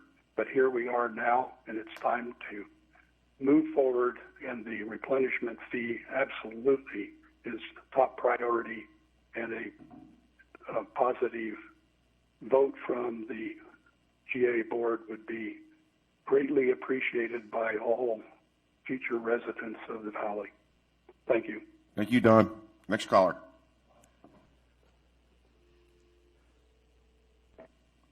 Hi, caller. You're up.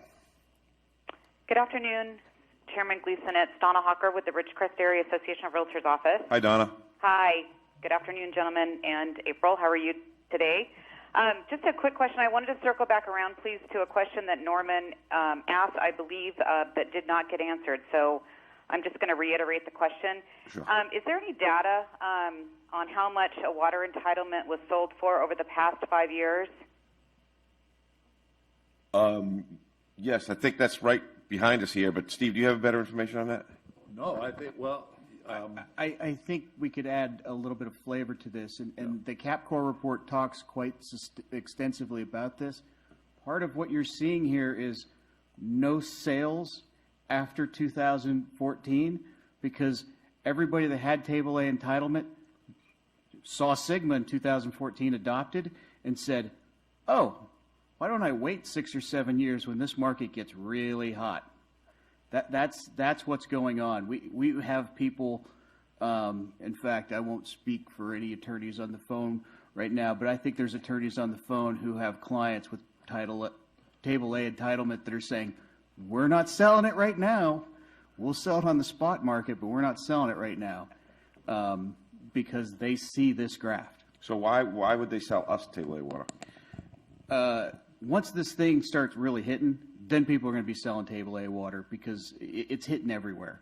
I mean, you're going to have, they're not going to have enough Table A water to take care of their farms, frankly. And then they're going to economically say, well, it's better to sell it. So to be very frank, this community is going to be competing with the cost of a pistachio in the marketplace and how much money you can make growing pistachios, not here, but over there where they've got State Water Project rolling through, versus using it for your showers. Thank you very much. Donna, you got another question, or are you done? I do have one more along those lines. And what does the GA hope to sell the water for? What amount of money? Go ahead. That's also, if you look in the CapCore report, there's a discussion about what's called spot market temporary sales. That's what's going on with all this Table A permanent entitlement that's not being permanently sold right now. They're selling it temporary. Those temporary sales vary year to year. If it's a really wet year, the sale price drops because in some areas they have more water than they can deal with. So they don't need to sell any. And other times when it's drought, they sell it. It used to be somewhat based on pumping costs because everybody on the west side would just pump out of the groundwater if it was a dry year for State Water Project. That's going to pretty much stop with Sigma. So you'll be selling it on the spot market. Drier years, it's worth more. Wetter years, it's worth less. Any year that we can't sell it, there are numerous water banks that we can drop it off in and pick it up later. Okay, thank you. Next caller. Thank you.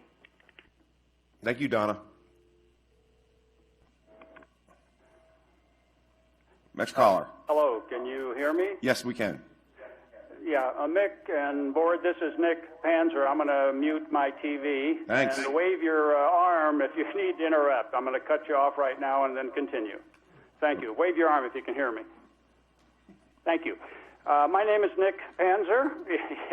Yeah, flap your wings there, Mick. Nick Panzer. I'm a member of the Policy Advisory Committee. I'm one of two that represent residential ratepayers, such as customers of the water district. We've been hearing for years, and we've heard from several of you at the dais today that it's going to be very costly to implement this program. I understand it. I'm guessing that most of my 30,000 constituents understand that their water bill is going to go up.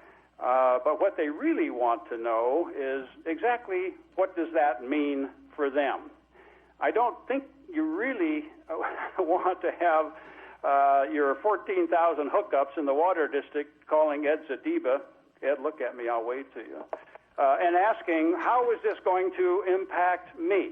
And so I have a suggestion that I'd like to try to explain. If you'll put up that slide that shows the rising cost of water expected sale price, that would be helpful. It is up, Nick. Okay, that's good. Thank you. Now, erase the data along the horizontal at the bottom and on the left, but leave the line. Well, you don't have to erase it. I'm just in your mind erase it.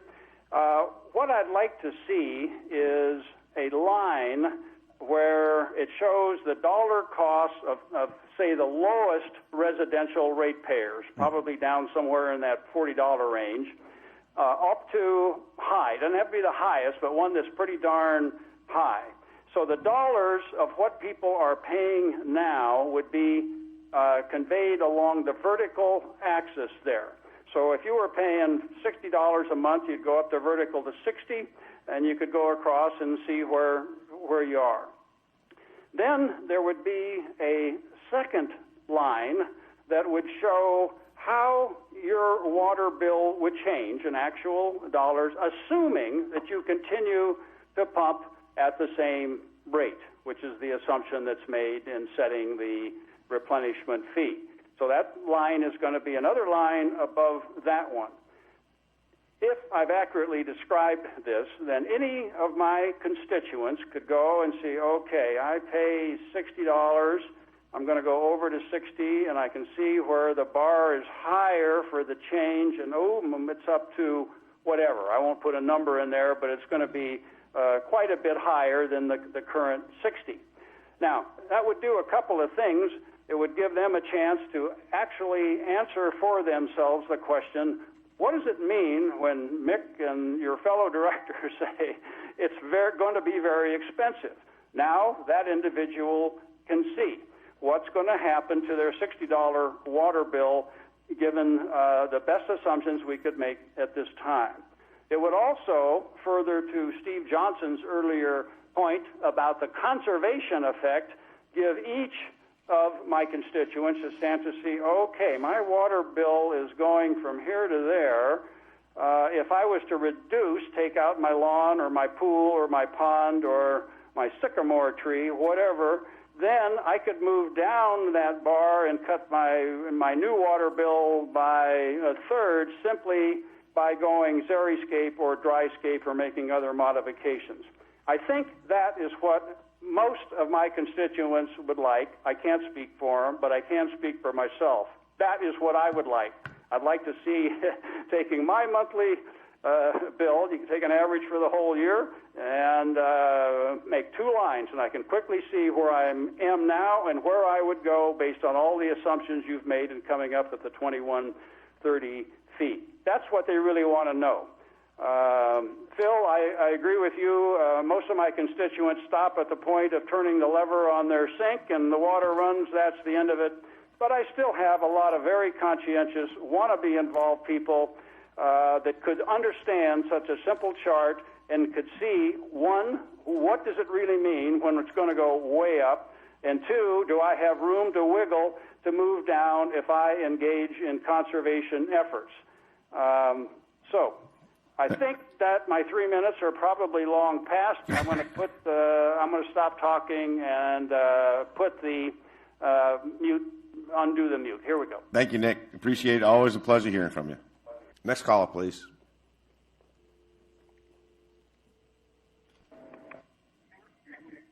Caller, you're up. Hello. Good morning. Good afternoon, I guess. This is Valerie Boyd calling in. Hi, Mal. Thanks for the opportunity for me to engage the board. There's been a lot of really good comments already made. I'm not going to try to repeat those. I am in favor of the fee. It's going to hurt, but I'm in favor of the fee. Avoiding it is going to be to our detriment. Delaying it, I believe, is also going to be to our detriment, given the points that Mr. Janis just gave us about the political support that we currently have, which is not everlasting. Given that this community, when it votes in favor of a fee, is going to be sending a strong signal to all those future partners that we care and that we are taking the steps necessary that we can control in a positive way. I wanted to point out that both of the water projects that have been submitted to us by Capital Corps require imported water. I think there's a misconception in the community that perhaps imported water is not necessary to support those projects. They both require it. I'd also like to point out that I'll say most because you never say always and never say never, most of the official commentary that's been presented in the papers, including the EDC, the RAAR, and the CLA, recognize that imported water is needed. They differ on how they want to proceed from this point, but we have agreement that imported water is important for our future.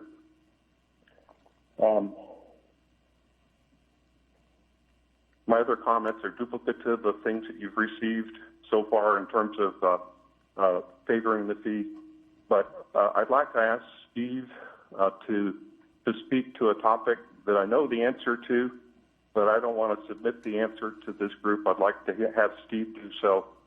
There has been a question about brackish water as being part of the solution.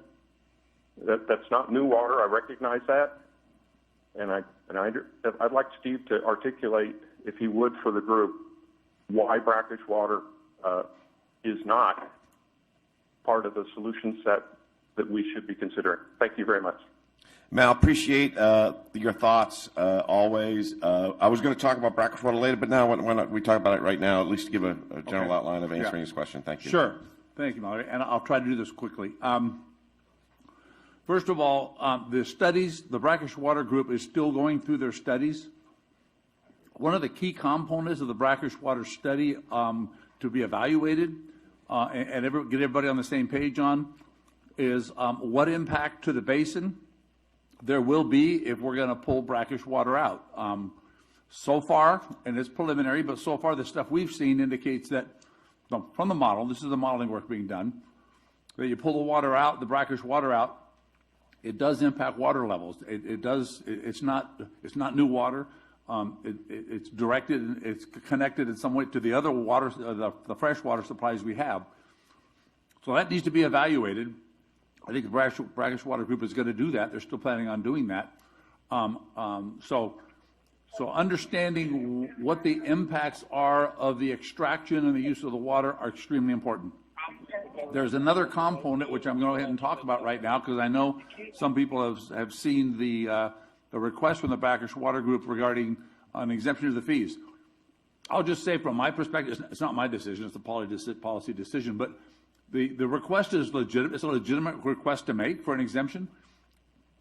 From my perspective, it's premature because we don't have a project yet. I think we need to all understand the project and make sure we're on the same page of a project before the exemption is put forward to the board. But you certainly, if you do have a good project, if we all on the same page, we decide that there is a good brackish water project, we know the impacts and everybody agrees that this is a good project, and a fee like this would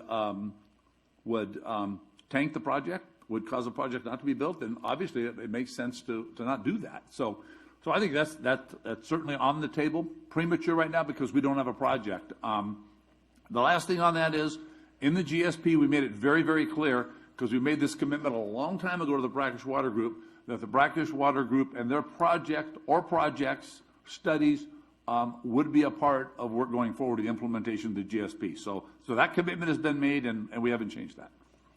Thanks, Steve. Thank you, Mal. Next caller.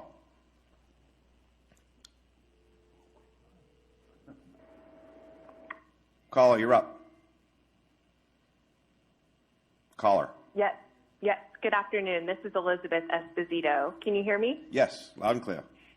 Great. Thank you. I'm an attorney for Mojave Pistachios, the Nugent Family Trust, and Sierra Shadows Ranch, and I'd like to offer these comments on behalf of my firm's clients, which have collectively submitted fee protests on over 100 parcels. And I'd like to underscore the earlier comments that were raised by Ms. Conaway Baker and by Mr. Nugent, and refer you also to our comment letters that we've submitted on this item. In sum, our ask is that the board reject the proposed fee, and we'd like to ask the board also to address the numerous public comments that have been raised today and earlier on this fee. We believe that there are many problems with the fee, but I'd like to start with the amount, $2,130 per acre foot. As Mr. Nugent said, this fee is hundreds of times more than any similar fee adopted or proposed across the state of California. Then I'd like to turn to the question of who pays. The answer is that the fee will be selectively borne by just a few categories of water users: businesses, farmers, water district customers. But what about everyone else?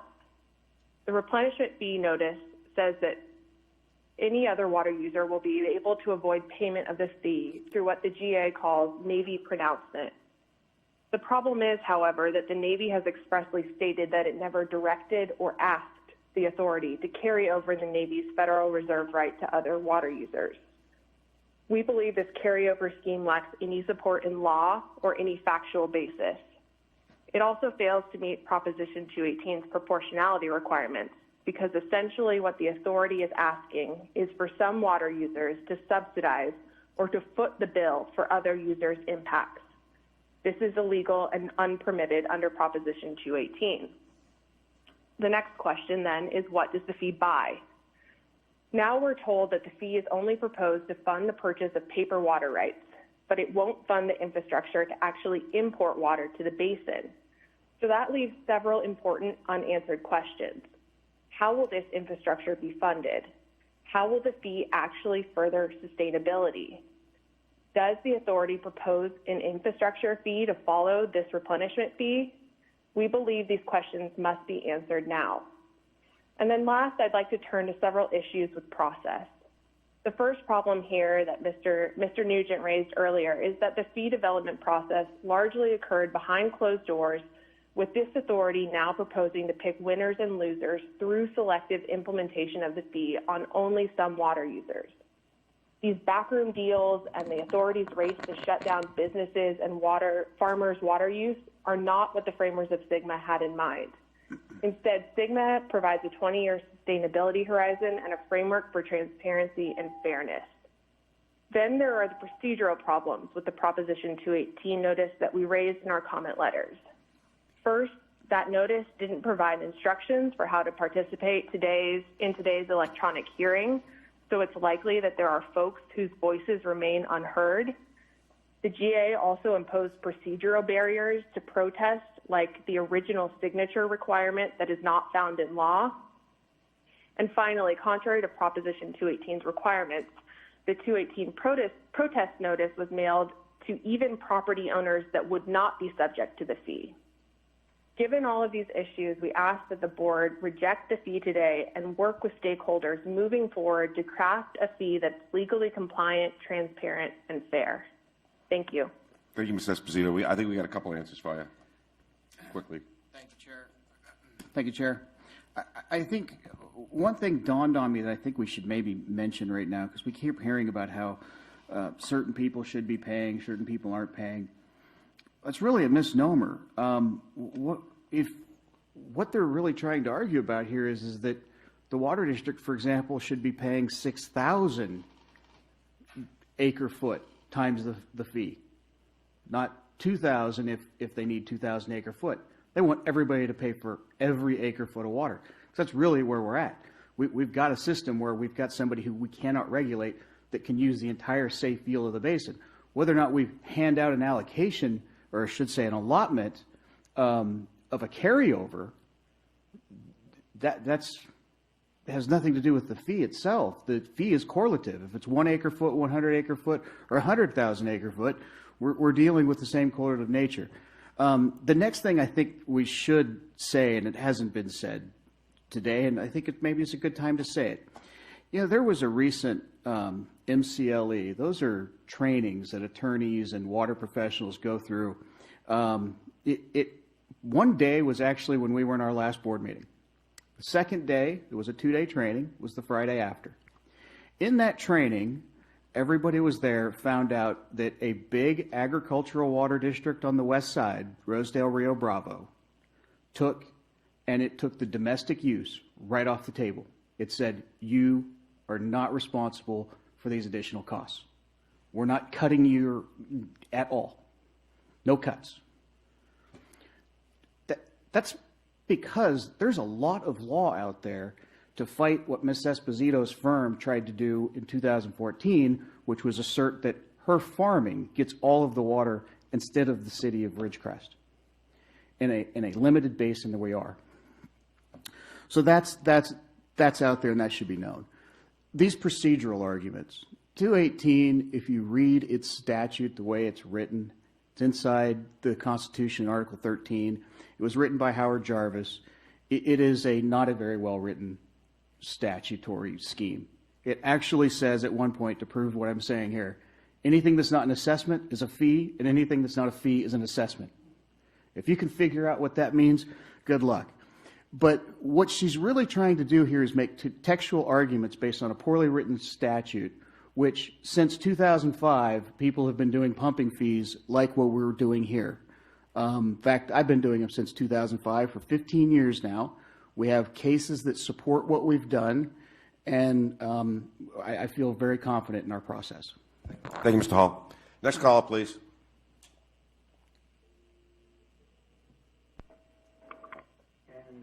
Caller, you're up. Okay. Thank you, Paul. call, please. Hello. Hello. Hello. This is Wes Katzenstein. Hi, Wes. Hey, how you doing? I'm a member of the Policy Advisory Committee, and I wanted to make a couple of brief comments. First of all, I wanted to address the transparency and public outreach question that's been raised.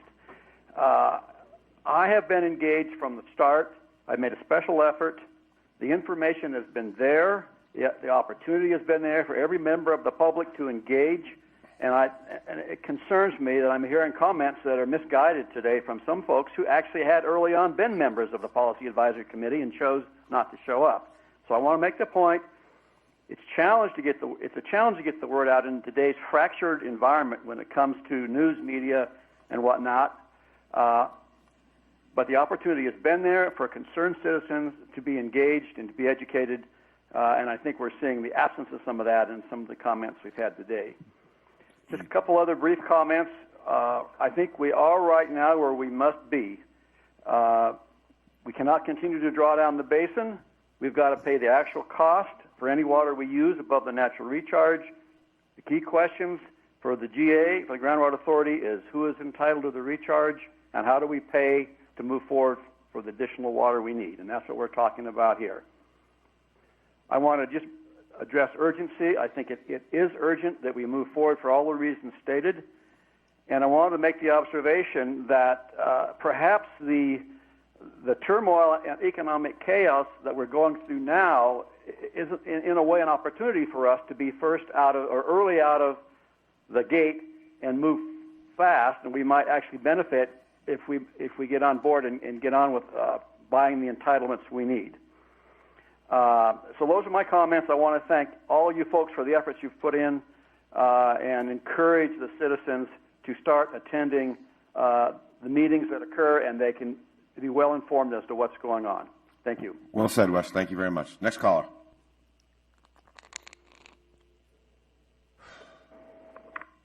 Caller, you're up. Hi, yes, Lindsay Stevens. Thank you for taking my call. I have a question today about the Prop 218 process that this is following. Okay. Under the requirements for existing new or increased fees and charges, it says that no fee shall be imposed unless it meets all of the following requirements. And in number one, it says revenues derived from this fee or charge shall not exceed the funds required to provide the property-related services. Well, when I hear you talking of purchasing water to then sell, that doesn't sound like you're purchasing water to be providing a service. It sounds like you're purchasing water to make money. And so therefore, it sounds like this fee is being charged higher than what it needs to be to actually provide this service. Thank you, Lindsay. We'll get an answer to you. I also 218 expert. want to comment that I am strongly opposed to this fee passing today. I don't think that this has been, the 45-day process is the minimum that you need. Given the current pandemic situation, it seems like we should have had an extended period of time. Many comments I heard was, man, I wish I would have known about this sooner. I'm glad that we're finally getting the word out, but given the current situation, it's very hard to go meet with people. And we've had a number of people, I think close to 4,000 is what I've been told, of protest votes. So it seems like there are a lot of people who do not want this to pass. And then also noting the congressional leaders sending in notes saying do not let this pass right now. I think it shows that there's overwhelming amount of people that think that this should not be passed today. Thank you, Lindsay. Answer on 218, please. Yes, so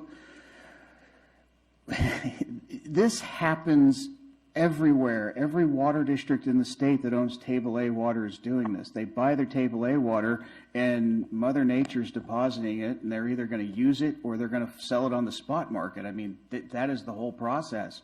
This basin, in a perfect world, would be buying water tomorrow.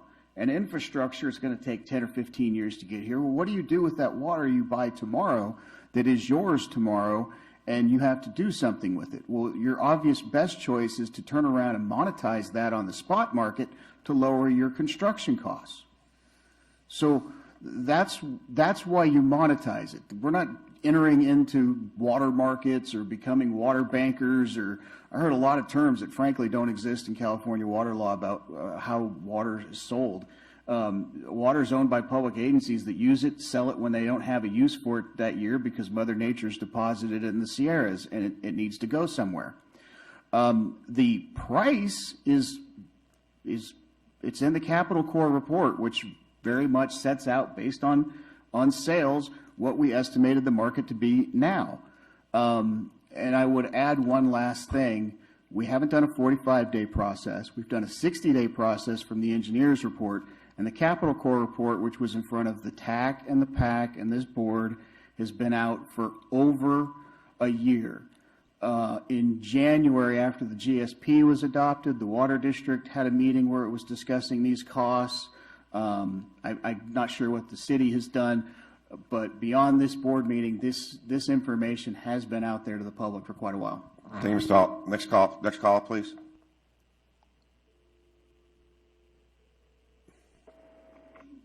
Caller, you're up. Hi, can you hear me? Yes, ma'am. Oh, awesome.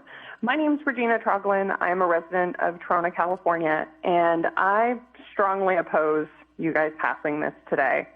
Unfortunately, looking at how it's been broken down and how the fees are going to be laid out, the fact that Searles Valley Mineral is taking the full hit and has no exemptions within it just doesn't seem feasible to me. I live out there, and there are many in the community out there that are already low income. And while Trona does have exemptions listed in one of your tables, we're still going to bear the brunt if Searles Mineral does. And without an exemption for them, we're going to take over those fees. With so many out there already struggling, especially right now during the pandemic, I strongly urge the board to wait and relook and work with Searles Valley Mineral to find a more amicable solution to bringing water into the valley. We all know that it needs to come in, and we completely understand that, but the fees that are being imposed out there just seem extremely excessive to nearly all the residents who live there. That's my comment, and thank you guys for your time. Did you say your name was Regina? Yes. Regina, thank you very much for your comments. Please continue watching today's program. I think you'll get some answers later on in the program, in the meeting. I definitely will. Thank you so much, Mick. Thank you. Is that a red light? That's it? I think we're done. But we're going to wait for a minute. We don't want to be premature here. Everybody, please stay bolted down. April, you were close. While everybody's looking, the process is this. Phil, could you outline while we're waiting? We're going to give this what the flow of the meeting and how this is going to happen. What this thing happens. So at this stage, you need to close the public hearing. Ask anybody who wants to submit a protest outside to do so now. April will collect those in about 5 minutes. Give them time to drop them off. We need to take a recess. Did you call it order lunch? Okay. Lunch will be delivered. We'll take 30-minute or 45-minute recess, whatever we think we need to count our protests. Okay. Then we will come back with, and we will give a indication of whether or not a majority protest has occurred, then board comment, and we move on to the ordinance. Okay. So what I heard you say is the public hearing is now closed. Submit as of 1300, right on the dime. This public hearing, by the clock I'm looking at, this public hearing is closed. Anybody who is left, you need to have submitted into the police box out there your ballot. We're going to send April out to collect all the ballots. I can't help it. They can't. So she left. Gary, we're getting some noise. We're getting some feedback. And then we're going to recess. We're going to count the votes. We're going to be recessed till 13:45. When we come back at 13:45, we're going to have an announcement of how many votes have been tallied and where we are on the vote count. And then we're going to proceed with the certify. Well, we will certify the vote as being complete. And then after that, depending upon what we find out, we're going to have conversations and continue on with our meeting. So as of right now, at 1300 by the clock I'm looking at, the public hearing is closed. Hopefully you've submitted your stuff, and we'll see you in 45 minutes. Thank you all. This is temporarily adjourned. Recess, I guess. Temporarily.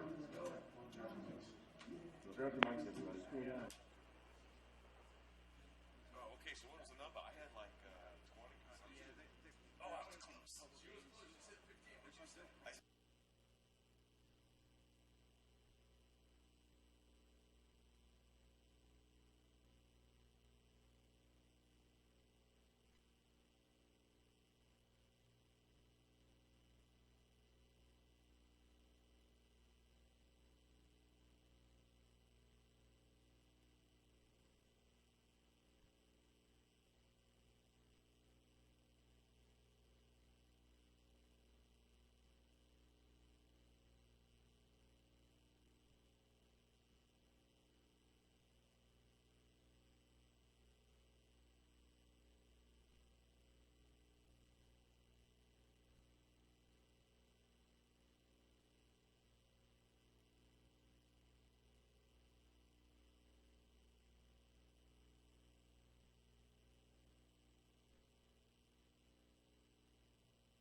Welcome back to the Friday, August 21st, 2020 IWV GSA Board of Directors meeting.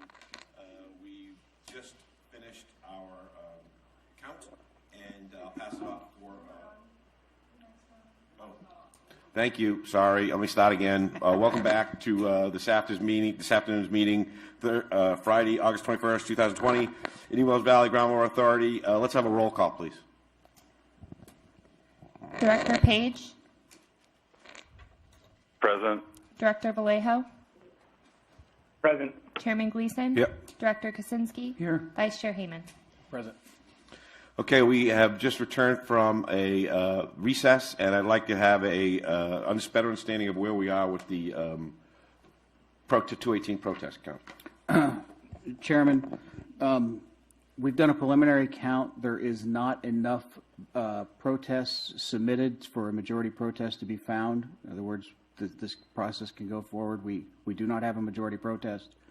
So now it's back to the board for action. Okay, so that means that the 218 protest was not successful, and we can now move on and have a conversation about the replenishment fee. Yes, assuming every protest submitted was in fact valid, there is not enough for a majority protest. And that's assuming they're all valid, which, you know, and even if some of them were invalid, they still not enough. It just drops the number, not increases the number if they're invalid, so okay. Yes. Okay, so we're going to have a conversation about replenishment fee, and let me kick it off. I got a bunch of notes here. I know everybody's tired. It's been a couple tough days, but see if we can power through this. First of all, I want to thank so many people for being involved and getting more and more involved in what we're doing. We saw many correspondence from a variety of federal congressmen and others who took an active interest, and I'm so delighted to see that those people are so well represented. Congressman Cook specifically was a congressman who sent in. There was another congressman, I forget his last name, but just thanks to all those people. I've talked with Congressman McCarthy at great length for the past 10 years about this. I've talked with Mrs. Grove, and I've talked with Mr. Fong about the issues that we're faced with today, and they are all familiar and understand the difficulties with the decision we're trying to to come to grips with. One of the things I want to talk about with Congressman Cook's letter, which I thought was really important, was Searles. And I've been saying this for a while. I've been saying that I'm in favor of this fee, but I'm still movable. I'm still open-minded, and that someone can change my mind. And I told Burnell earlier today that he changed my mind. I adjusted my thinking because of his comments, and I continue to do that all the way today. And one of those things was his comments about Searles Valley. I'm vitally concerned. I know this entire board is vitally concerned about Searles Valley. And Mr. Hall, could you tell us about where we are right now with the negotiations with Searles Valley in any settlement discussions? Recently, within past 2 weeks at the most, maybe 3 weeks, Searles Valley's counsel has reached out to the councils, to the legal counsels that we've got here through various channels, seeking a discussion of settlement. This board authorized that yesterday in closed session for us to go speak to them about potential settlement options, and those conversations will be happening presumably as soon as possible, frankly.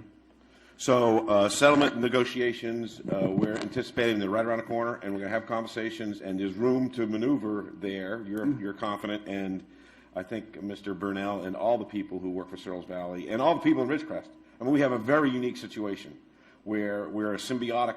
I know we're taking water out of the basin, but we got to get past that in my mind. They're an integral part of our community, and they need to be fairly represented here. And I know Bob Page has already been doing that for many years. So I'm thankful for that, and I want to impress that on the public that we're looking very closely at that. As a matter of fact, very closely on how those negotiations go, and I'm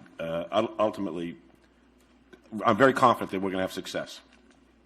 I'm also very confident that this information about our sustainable yield allocation report has been available for the public for a year and a half, and it's just only recent after discovery that we're serious about this replenishment fee that we're having more and more conversations with people. Now, whether that's Searles' failure to engage with us or our failure to engage sufficiently with them, I don't really care. All I care about is that we are now engaged actively with them to resolve an issue, and the reason for that is because the rubber's hitting the road and the pressure valve is on, and we need to, in my opinion, keep that pressure valve on in order to successfully complete negotiations for the benefit of the people in Trona and for the people in Ridgecrest who work in Trona. A couple things. I'm bouncing around a little bit, so stay with me. It's been brought to my attention a couple places that one of the hacks against me is that personally they think that I'm biased because I have a personal agenda and I'm heading out the door. And so people are saying that Mick is opposed to any delay or opposed to this because he wants to get it done while he's still here. Correct. That's exactly what I think. I want to get it done while I'm here, and I don't believe we're rushing it. The Bakersfield situation, Burnell talked earlier, and I agreed with most of what Burnell says from Trona, but I don't agree with everything. I wrote down there I disagree with something he said. I'm not sure what it was, but Burnell, I agree with most of what you said. Bakersfield. I want to talk about Bakersfield real quick. Bakersfield, I told this story before. I was talking with Dave Couch, a good friend of mine, and he alerted me to a circumstance that occurred in the 1970s. I did a deep dive on it, and I found out in 1976, Bakersfield bought 77,000 acre-feet of water. 77,000 acre-feet of water for $18 million. It was a very contentious issue. It was a heated debate within the community. There were people up and down all over the place figuring out which way to go. We may have had our legal may have been on the periphery of those conversations back 40 years ago. I don't know, maybe you were, I don't know. No, but I was involved in the 40 years of litigation that followed up. Okay. But anyway, the point of my conversation, to bring that point up, is tough decision. The Bakersfield went for it, and now they have 77,000 acre-feet of water, which is, in the words of Dave Couch, priceless. And I think we are at the same juncture. I think we need to pull the trigger and make a decision on importing water. And I think it's been a painful conversation. It's difficult getting to that point, but I'm confident we're going to get there.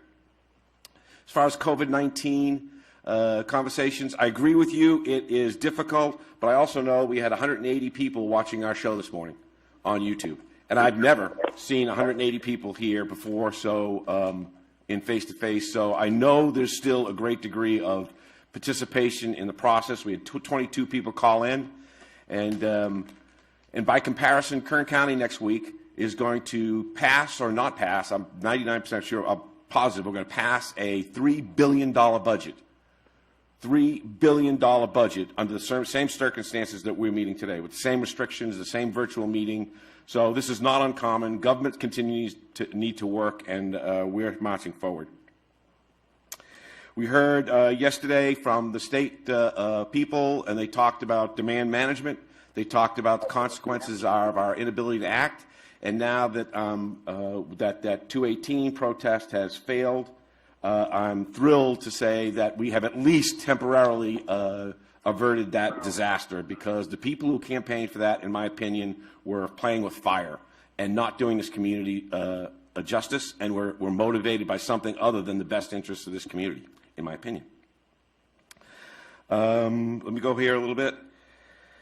I want to talk about, I am of the mindset that things are happening today because the pressure is on, because we are talking about a replenishment.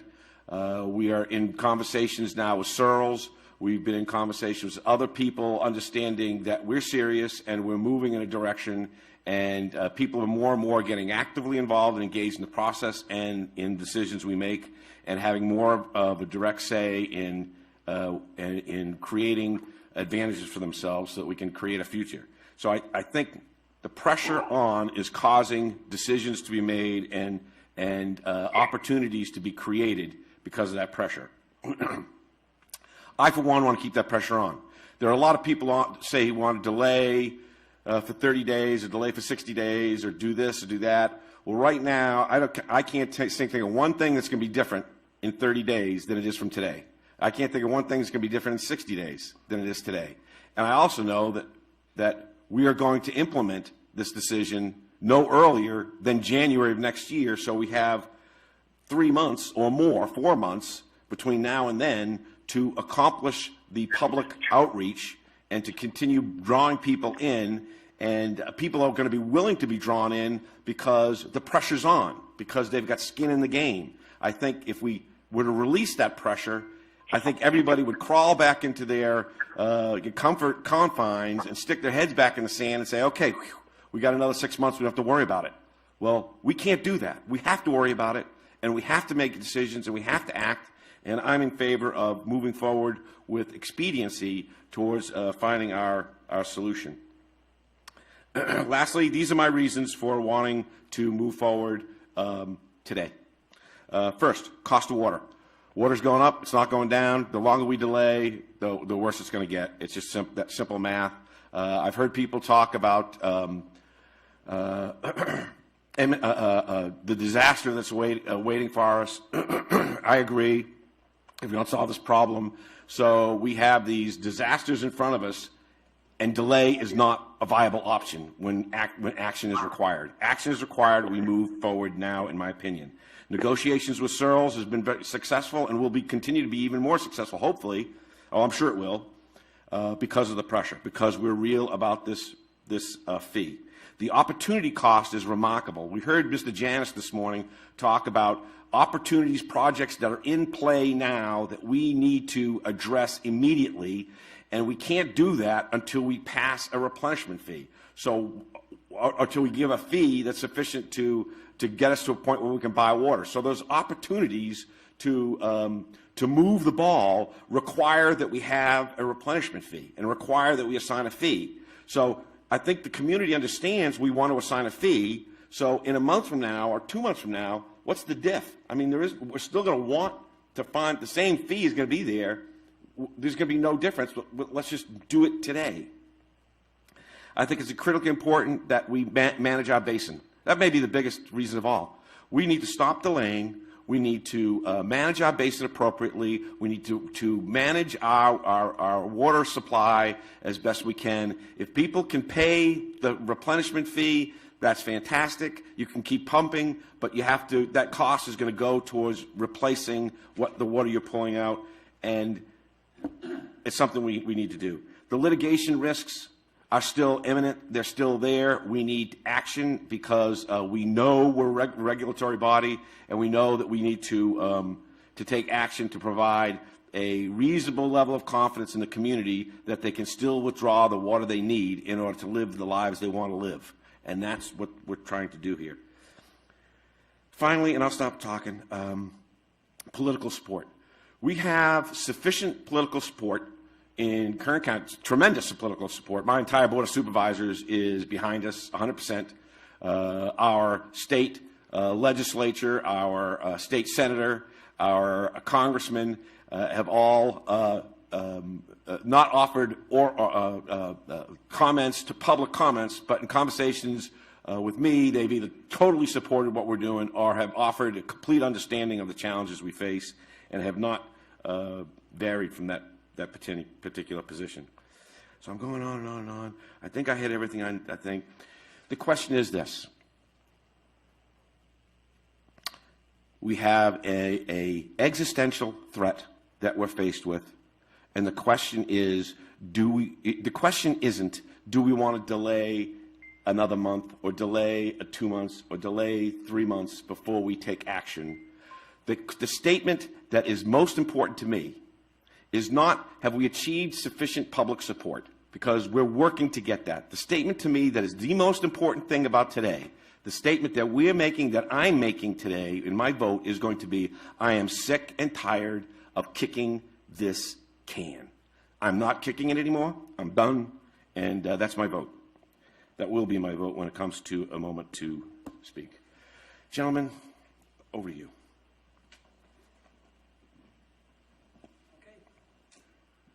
Ms. Kaczynski. I guess so.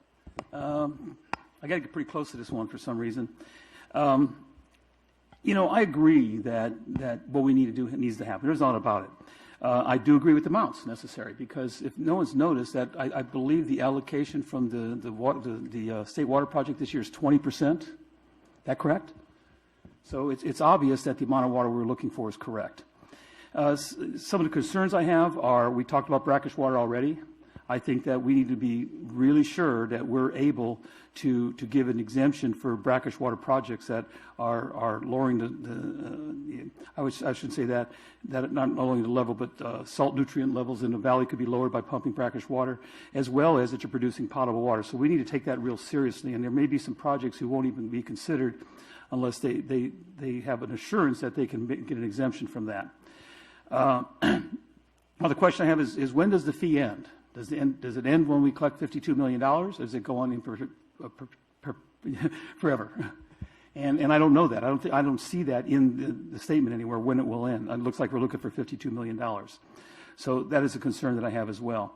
And we talked about defined project. I think a defined project is almost a must. It's like, well, we need the water before we get a project. Well, some people can argue you need a project before you get the water. It's a catch-22. It's the chicken before the egg argument.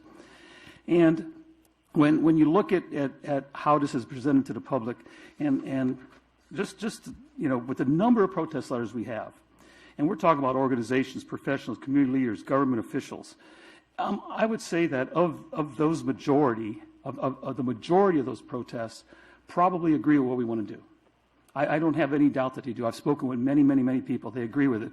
What they want to see is more. I hate to use the word transparency because we have been transparent, but more information from this board on what to expect down the line. It's a case of, I guess you can call it a death by 1,000 cuts, as I heard it described to me. And I can go on. We can say, we're going to have the replenishment water fee. Then we got to look at an administration fee. Then we got to look at an OEM fee. Then we got to look at a capital project fee. And I believe that we have the ability to put that information together. I really do. I think that given 30 days or 60 days, that we can present to the public at least 2 potential projects with the estimated cost and what the bottom line dollar is to each of the ratepayers out there or anybody that's going to be paying for this water. I think that if we do that if most of these letters we've gotten, everything else, all these people are going to jump on board. They just want that information in front of them so they can plan their lives. and including at the district. I mean, we're talking about possible negotiations with Searles Valley Minerals. What does that mean to the distribution of the Navy carryover? Does that mean all of a sudden the district is responsible for more? So we can't even continue with our business till we know that. And I just feel very strongly that given a period of time, I think EDC asked for 1 year. I've seen 6 months. I've seen a year and a half.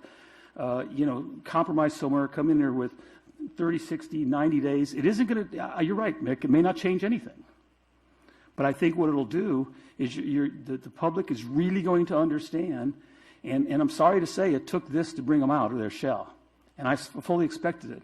And I believe I predicted it, that once the money starts talking, people are going to be coming out. So you've got the momentum, you've got their interest. Let's get the information out there. Let's sit together with a, if you want to call it an ad hoc committee or some kind of small committee, that we can work together, produce something, bring it back to the board very quickly, which lays everything out. I know Steve is very capable of doing that along with the right people, including working with the water district, and what will happen with the final rates to the people, because that's the main thing. They don't want to see their rate go up 24 cents this time, and then in another 6 months, another 30. They really believe, they seriously believe that 6 months down the line we're going to increase another 30% or 30 cents, and then another 50 here, another 60 here. They truly believe we're just going to start tacking things on.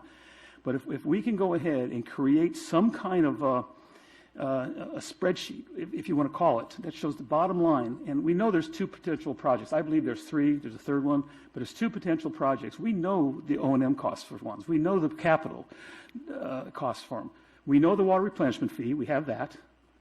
And we don't know the administration fees or where those are going to come from. And that's a good example. Whatever happened with the administration fees we were talking about, they sort of just dropped off the edge somewhere. We were talking about them, going to move ahead with them, and they just disappeared. So there's a lot of mistrust in the public saying, oh, okay, you're going to get $52 million, and Phil already identified $337,000 roughly for administration fee to purchase the water, and I agree with that. Things could be charged to those cost centers. There's all kinds of other administration costs that we know that we're going to come back to the public and ask them again. And who knows, one of these may come back as another Prop 218. And what we've seen here, I have a feeling that we'll have a big problem with that. But I do feel that if we take the 30 to 60 days and we take the time to put together the information, present it, and just, I'm talking about tabling the vote till then. I agree with you. It probably won't change at all, but some information may change. And so I'm going to go ahead and read my last statement here. I think I've said all I need to say. I made a statement together because it's so important to me. I'm in agreement that the IWV water basin is in critical overdraft, and that in order to survive and thrive, we must find a means to provide the basin with at least 5,000 acre-feet of imported water. I further recognize that sustaining the aquifer is necessary to the survival of the Navy's mission and its off-base workforce, and that water, or lack of, is the #1 encroachment issue for the Navy installation. I fully understand and support the acquisition and purchase of imported water to maintain the sustainability of the Indian Wells Valley aquifer and to provide a continuous, reliable source of quality water for all the district customers now and into the future. It's my belief that the GA must utilize all its resources to develop the entire solution, not just one component of an unidentified project. A workable and cost-effective solution must be driven by sound project development, engineering, and financial practices and guidelines. The GA possesses the means to develop several potential project plans as outlined in the GSP, which must include all components, such as yearly operating and maintenance costs, water acquisition costs, fixed and variable water transfer costs, and capital development costs. The capital cost burden for construction being the most difficult to estimate as it's dependent on obtaining federal and state assistance. Some kind of table can be developed for each of these options, which contain the bottom line cost the community can expect to pay, as well as the expected timeline when various fees will occur and will be completed. And it is essential that the administration costs to operate the GA is included in any scenario presented to the public. I believe a concentrated effort to produce this detailed roadmap with costs can be completed before the end of the year by a dedicated committee. This would provide the community with a clear picture of the future and how it would directly affect their water costs. I believe the Navy carryover table should be reviewed in light of the position that this body, that, quote, all groundwater extractors in the basin, with exception of de minimis extractors and federal extractors, will be subject to the cost for overdraft mitigation augmentation. That was from the Sustainable Yield of 7650 report. Therefore, I recommend that the GA delay a vote for at least 90 days on the adoption of the base replenishment fee until the likely projects identified and costed and a detailed description of the method used to distribute the Navy carryover is presented, and adjustments be made if warranted. This will also provide the time for community to recover from the negative effects that the pandemic has caused to the economy of our community, including all businesses and individuals. So that's how I feel about it. I believe this is all workable. I believe it. I think a majority of people believe that we know we need to do this in our valley. I just think that we have to take a short amount of time, that we could produce something that will tell somebody that, hey, once they get to this portion of the project, I can expect, just like Nick Panzer said, I can expect my water bill to do this. And I don't think that's asking too much. Thank you. Thank you, Ron. And I know how sincere you are in what you're saying in your words. Thank you. Any other comments?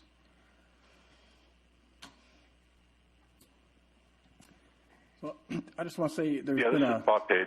Oh, great. Let Bob. Bob, go ahead. No, go ahead. You can go. Oh, wait. Scott, go ahead. You want me to go first? Okay, thanks, Chairman. So the first question I've got some questions of staff or the chair regarding some of the things that I heard during the public comment. One was there was some questions about how the sustainable yield number was developed and whether we should have a single number or a range. And Steve had responded to how that number was developed, and it was a long-term average number, which is a pretty common approach for what other adjudicated basins will call safe yield. The thing that I thought of as that discussion was happening was at a point that wasn't hit. So I just want to make sure I'm clear that this is what will happen. With a question to Steve is, we have a requirement to update our GSP regularly, right? Like every 5 years. So I'm assuming that when we do that, there'll be some reevaluation of the sustainable yield number, whether the modeling for in that interim 5-year period causes us to adjust that number and up or down, correct? That's correct, Bob. Okay. And then the other thing, as I understand it, is that while I appreciate that everybody in the valley, and we need to consider the impact of our decisions on everybody in the valley, everybody that uses the water, and that I understand the importance of the different industries and employers and other uses, production of crops, all these things are very important. But ultimately, the decision we're making is not based really on the value of each use. As I'm understanding where we're at, well, we may have had discussions about highest beneficial use before. Where I understand where we're at right now is that the Navy has communicated without specifically maybe exerting, in a legal sense, their reserved right to the water. But they've communicated to us that what they believe their need for water is, and given the position we're in as the authority of not determining water rights, but having to make a decision about how to allocate the water that's available and consider those water rights and what people are pumping, that the decision we're making really, because the Navy and de minimis users together currently indicate they use or need more than the sustainable yield amount, that what we're really getting at is not taking sides of we think the Navy is more important than agricultural or Searles Valley minerals. We're being forced to make a decision that there is no more sustainable yield left after that point. And any kind of discussion that we may have with Searles or anybody else will be based on their ability to either negotiate an agreement or settlement with the Navy to determine that they have prior water rights to the Navy, as I understand it. So any discussion we may have with Searles and allocating them more water than we already have for their domestic use would be based on them coming to an agreement with the Navy that their pumping in the valley has prior rights. It proceeded, and therefore they have priority rights to the Navy. Is that correct, Bill? I don't want to negotiate everything right now, but no, I know. I get it. In the large picture, yes, that is essentially what we would be doing. I think I will say that I expect Searles to try to enter an agreement which says we being Searles, acknowledge all of the difficulties of not being able to pick water rights, blah, blah, blah, blah, blah. But until the Navy says otherwise, you're in agreement that our right, whatever it is you believe it to be superior, and you're going to act accordingly to that. Right, and I apologize because I wasn't trying to get into how we might negotiate with Searles Valley Minerals, but basically the position we're in right now, and then what we put forth in the sustainability report that we had adopted was that the Navy has essentially laid claim to all the water, and so what we're left with is those allocations we're doing are okay. The Navy, off-base personnel, the Navy's alleging that's part of their right, and so until that kind of a decision gets litigated or decided some other way, that's our playing field right now. Is the Navy has indicated that this is all, they have a right to all this water, and that their people that they employ have a right to this water.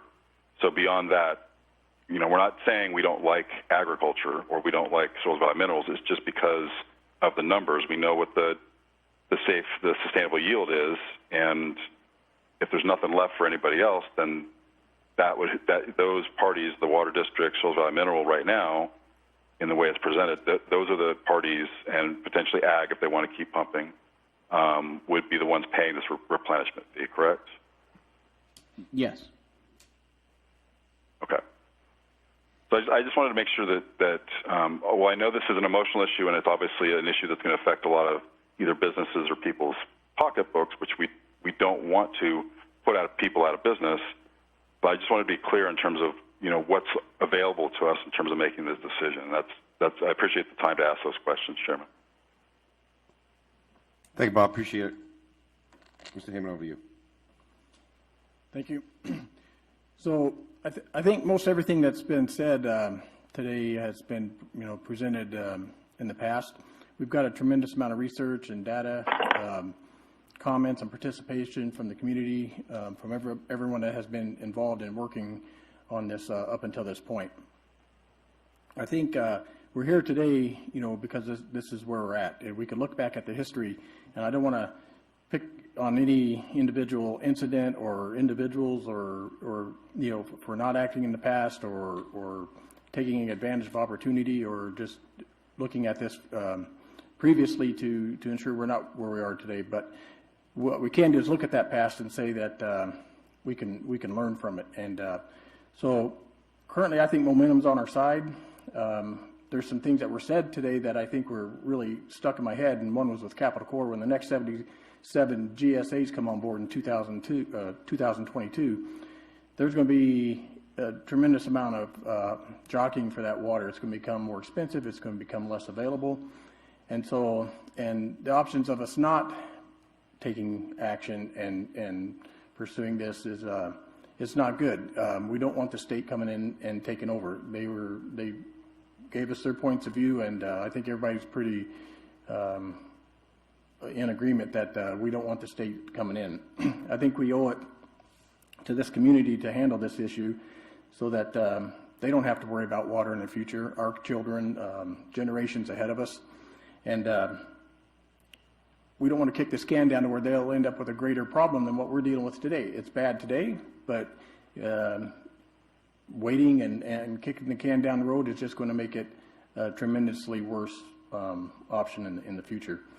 So I don't really have a whole lot to add to what has been said today because I think it's been said. So thank you. And Mr. Chair, this is John Vallejo. John, go ahead, please. Yes, thank you. I think as we're all well aware, the fee in question will have a much broader effect on the constituents of the individual agencies from Kern, the city of Ridgecrest, and the Water District. So the County of Inyo is really looking for those core three agencies to lead the way with regard to what the community down in Ridgecrest really believes the community down in the Indian Wells Valley really believes is in its best interest with regard to the need for importing water. And what I'm hearing so far, and I think what it seems like everyone agrees at this point, is that water is needed to maintain at least the current quality and quality of life and the current industries that are available and in existence down there. With that being said, with that being in mind, I agree, and Inyo County agrees, that delaying this fee will not serve anybody's purposes. And I think the fact that this fee won't go into effect for a number of months will give us a lot of time to provide additional information, probably providing it again, because a lot of this information has been out there for quite some time, just maybe not in the format that people are hoping to see it in. But there'll be plenty of time between now and when the fee actually kicks in to provide that public outreach and, schedule maybe workshops with future meetings to say, okay, here are the other projects that are coming up. This is the real and true cost of what it's going to be to bring water into this basin. So with that in mind, again, Inyo County is looking for the leadership of Kern, the city of Ridgecrest, and the Water District to kind of lead the way with the decision here, and we're on board with that, the consensus there, or the majority of that group. Thanks, John. Appreciate it. I believe Bob wasn't done when we moved Bob, away. Bob, did I cut you off?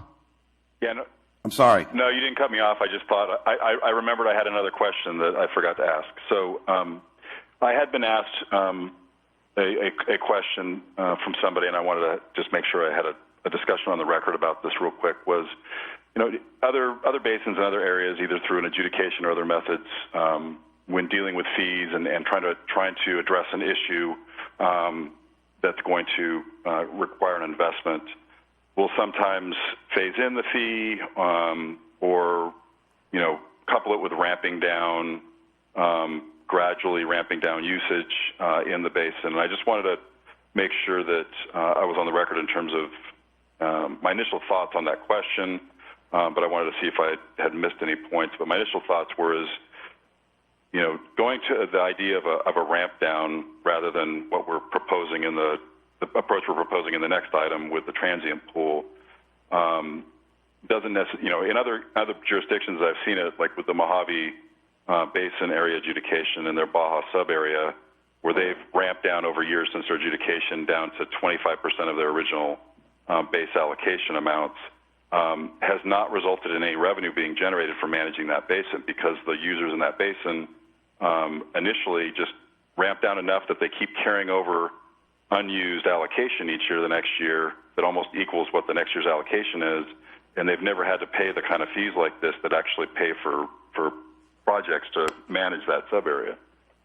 The other potential problem that I see in terms of like phasing in a fee and saying, okay, we're going to have a fee be $1,000 this year, $1,500 the next year, is that you then you do two things. You would put your costs later down the road, and you're trying to raise most of your money in the last year, and you're also potentially creating a false idea of what you need to buy in terms of imported water supply, because if you have a low first step, you may have more people pumping that first year, that when you step up to the real cost later, where it really affects. But if you're not going to really know until that last year what you need to buy, and we can't wait 5 years to start trying to buy these water rights. So I didn't know if Steve or Phil, Chairman, had anything that I may have missed on what my answer should be to that person who asked me whether we should consider phasing in this fee. Any thoughts? I think Bob's got it exactly right. If you phase in or you step something like this, it's counterproductive, because you don't know on the first hand how much water you really need. On the back hand, if you couldn't afford it, so you were trying to step it up, well, then on the back hand, the can't afford it gets even worse. So it's not really a productive method to deal with something like this. I agree with that as well. It goes right in line with what I was saying about, adding fees and changing them. I think it's the worst possible thing we can do.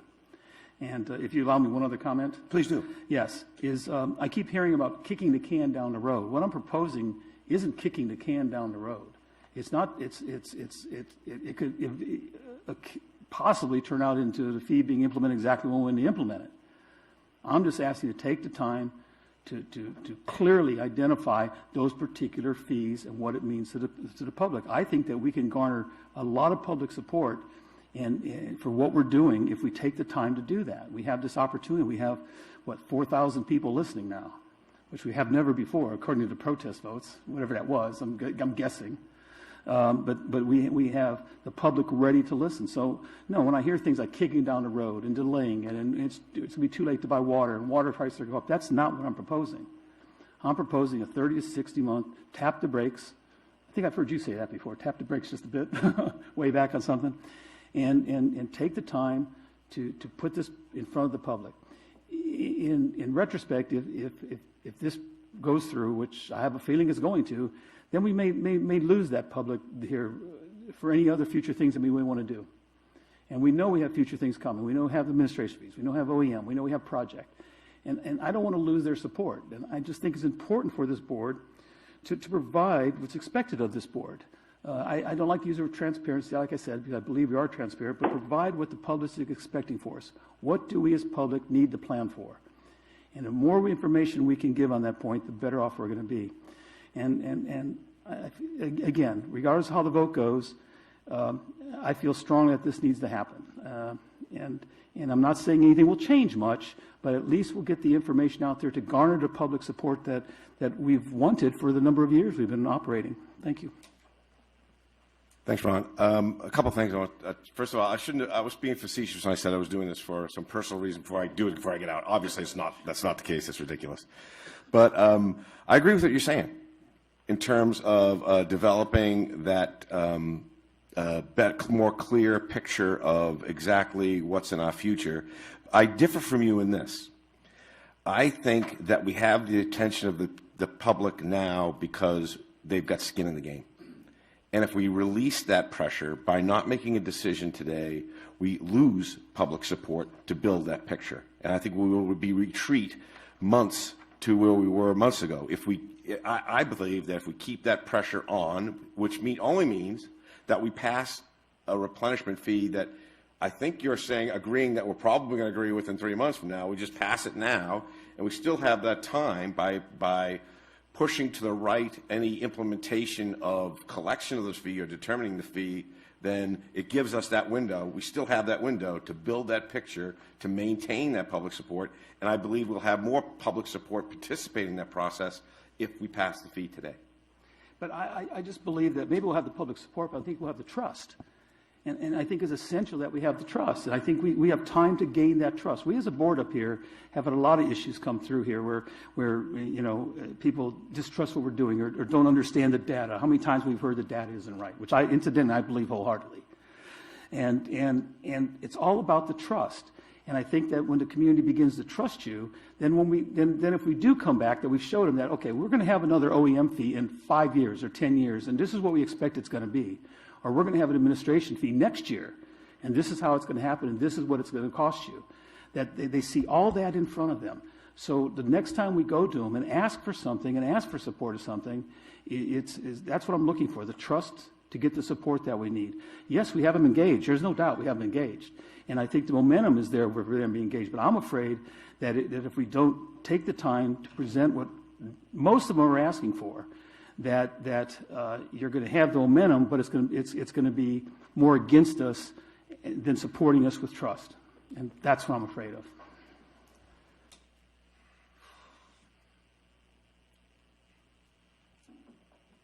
Gentlemen, any other comments? If not, I'll be looking for a motion. I'd like to ask council to read the... Mick. Hold on, Bob. No, good. There, okay. I'd like to ask council to read the ordinance in...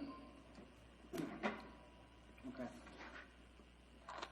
So the motion, the recommended motion from staff is that we waive reading of the ordinance by reading its title, which is establishment of a basin replenishment fee. Then we make finding that, as set forth in the staff report, the action is exempt from further SEEK review because the action is ministerial, does not include a discretionary act, is mandated by law, is provided statutory and categorical exemptions, and will not have a significant effect on the environment, and then adopt the ordinance number 0320 setting the basin replenishment fee. I would like to approve the ordinance 03-20 as read by council, the establishment of the replenishment fee. We have a motion. Bob, did you have something to say?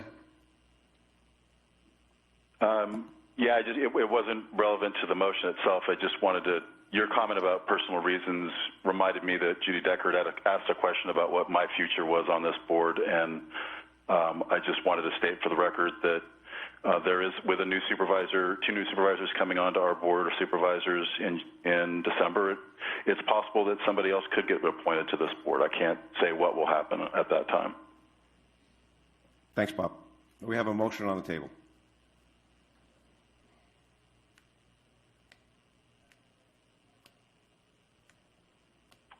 I will second. We have a motion and a second. Roll call vote, please. Director Page. Director Page. I'm sorry. I had on your mute. Sorry. Aye. Director Vallejo. We'd like to defer our vote until we hear from the other 3.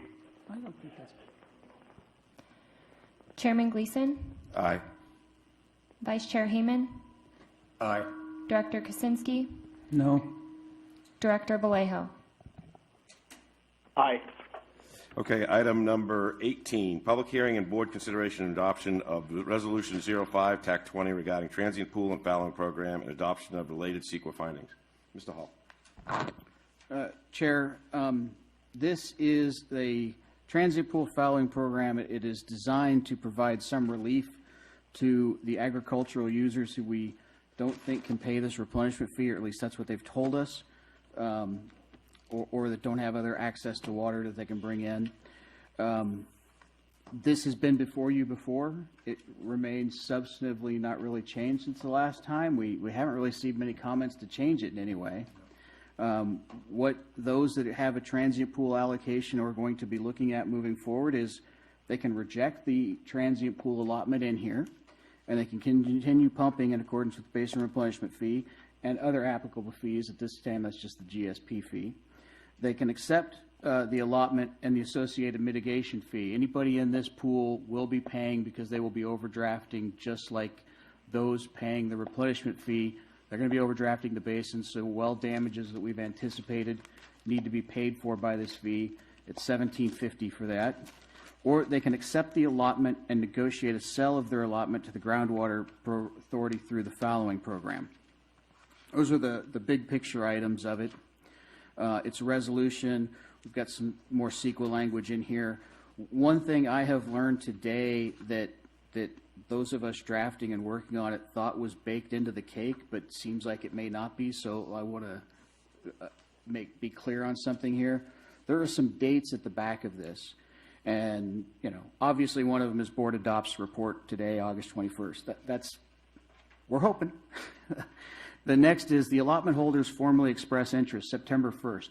What that does is that lets us know that those that have this allotment will not be pay. They're going to say, we're considering it. And by doing that, then they do not have to pay the $105 GSP fee starting September 1, which kicks in. They're going to have to enter into an agreement with us on October 1st. And at the same time, they can enter into negotiations with us on fallowing program. Here's the real kicker.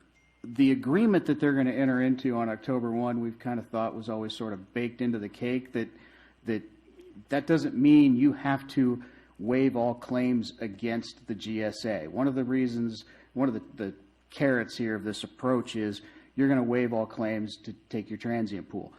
They don't have to do that on October 1.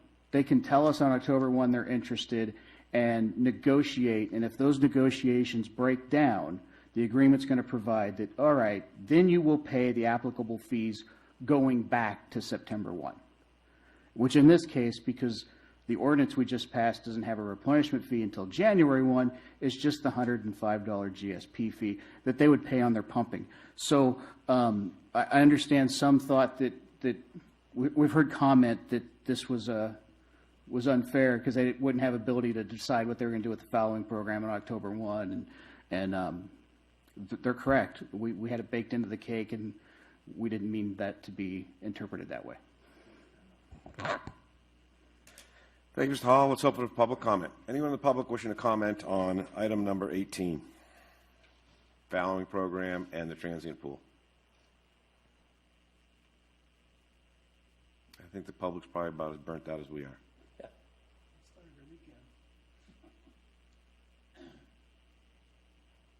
Okay. We got nothing from the public. Let's bring it back for the board for comment and consideration. Oh, hold it. We got a call.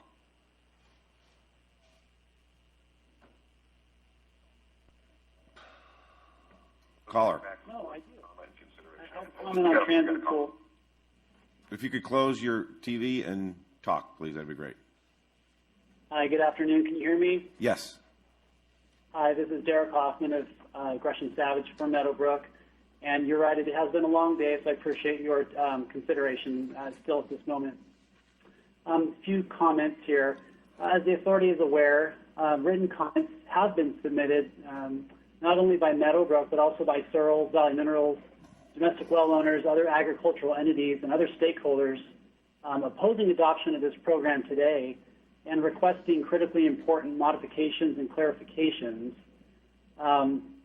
In its current form, the program is not truly voluntary. It actually forces qualified transient pool pumpers like Meadowbrook to either pump for a little while, then fallow and sell its allotment to the authority for some undetermined amount, or pay the replenishment fee based on the authority's sustainable yield allocation theories, which I've already commented on earlier today. We've also pointed out questions and concerns about the CEQA findings and the exemptions that are declared there. The GSP has indicated that as a result of the program, the Valley may experience impacts to finances, health, quality of life as a result of unmitigated windblown dust and sand. But somehow the program declares itself exempt from CEQA, so we are concerned about that. There are also a number of unaddressed questions that we've identified in our letters. One of the most critical questions is how exactly the authority will fund the transient pool and fallowing program, including funding authority purchases of transient pool allotments. And I'd hope that we could hear an answer to that question today, please. Another question that comes up is when the groundwater authority will release, through the resources manager, the detailed modeling assumptions to the TAC that were used to limit the pool to 51,000 acre feet. I appreciate some of the initial responses we've received, but unfortunately, statements made earlier today that the TAC was included in the details or was on board with those modeling scenarios, it's not supported by the administrative record. And so we have questions about how that number was derived. And then finally, with those modeling scenarios, sorry about that. Finally, as General Counsel Hall mentioned a moment ago, there is some confusion about the language in the program and the staff report. It's not sufficiently clear, but as written, it appears to egregiously demand that by October 1, which is just a few short weeks from today, that qualified transient pool pumpers have to release their claims against the authority in order to participate in the pool or even begin negotiations with the authority to sell an allotment. So as pointed out by Searles, agricultural pumpers, and others, the release of claims language is a serious impediment to qualified pumpers considering participating in the pool, and it's a serious impediment to any productive discussions or negotiations with the authority. The ability to transfer water should also be reinstated in the program. So today, just in closing, we would urge the authority to consider the following requests. The first is to refrain from adopting the program while completing the necessary GSP studies and data gathering, and until the authority addresses the many substantive and technical questions that have been raised. The second is to remove the release of claims provision in the program, at least until a final agreement is reached between qualified pumpers and the authority. And I appreciate Council Hall's comments, but I'm asking that that be made more expressly stated in the document itself. And then third, at the very least, the authority should modify the program today and make the revisions necessary to clarify the processes and timelines and move back that decision date to no sooner than January in order to provide qualified pumpers time to consider and explore the program options and to allow time for good faith negotiations with the authority.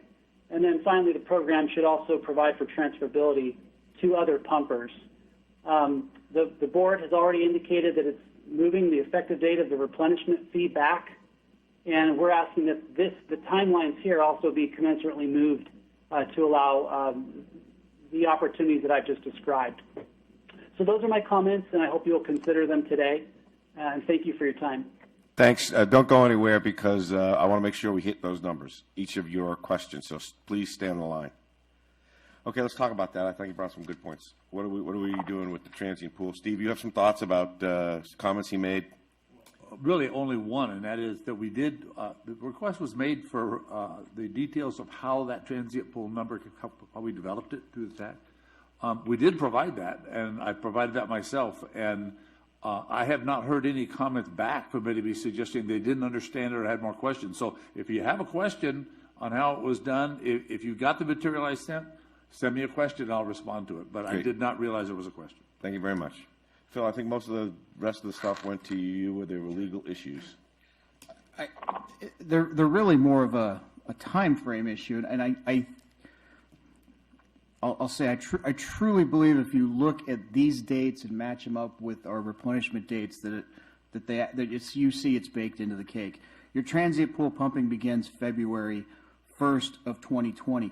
The following program negotiations have to end on January 31st. If you don't fulfill a following program, like we don't come to a final agreement on following somebody's land, they can just keep farming and the fees start then. So there's just a few fees that they are being allowed to forbear, assuming that they will go into this program and then never pay them. Otherwise, then they start paying them and moving on. So I think everything that I'm hearing from Derek, we've got covered. He just reached out. He reached out a little bit earlier than I'll say I was able to get back to him, which was 1 minute before this meeting started, unfortunately. I think we're in agreement. This is only a resolution. If me and him have issues that need to be worked out further in September, we can modify this with the resolution in September that has immediate effect. I really think we're on the same page from what I'm hearing. Thank you. Derek? Thank you, Mr. Chairman. I appreciate the sentiment. I appreciate the comments from General Counsel Hall. That being said, I don't feel comfortable with the language in the document in the sense that, as far as I read it, I don't think that's how it reads. So the board can decide, but again, you've heard my concerns. It would be preferable that the report clarify those points more expressly. And I think if you look, for example, at page 6, when it discusses the process, it indicates that qualified pumpers have until October 1 to make certain choices that are tied to a release of claims. So anyway, I've offered my concerns, my thoughts, and my request would be that the board make those clear changes in the document so that there's no ambiguity there. Thank you, Derek. Did you have something to say, Ron? Question. Yeah, okay. If the public's done. I don't know if No, the public's not done yet. Okay. We're still ironing that out. Yeah. And not good to you. As I said, I don't expect anybody to waive claims fully until they decide that they're fully in the program, and that wouldn't happen until January 31. So the only waiver in this agreement that they're going to have to give us before the following is just a recognition that if they don't follow through and we don't come to an agreement, that the $105 fee would apply to them. So we can change the language here. It's really hard to do as we're sitting here and start redrafting, or it's a resolution and we have acknowledgement and understanding of what this really says now. So What I'm hearing you say is this may need some minor modification verbiage, but we can do that with resolution. And you're in agreement with Derek that there may be some changes that are warranted. I will agree that Derek may want to have something spelled out more strongly that I think is in there, and I have no problem with spelling it out more strongly for Derek. Okay. But the problem is doing it now is difficult. So if we adopt it and he really thinks we need to change something in September because this is a resolution, that's an option on the table we can do. Thank you very much. Any other callers?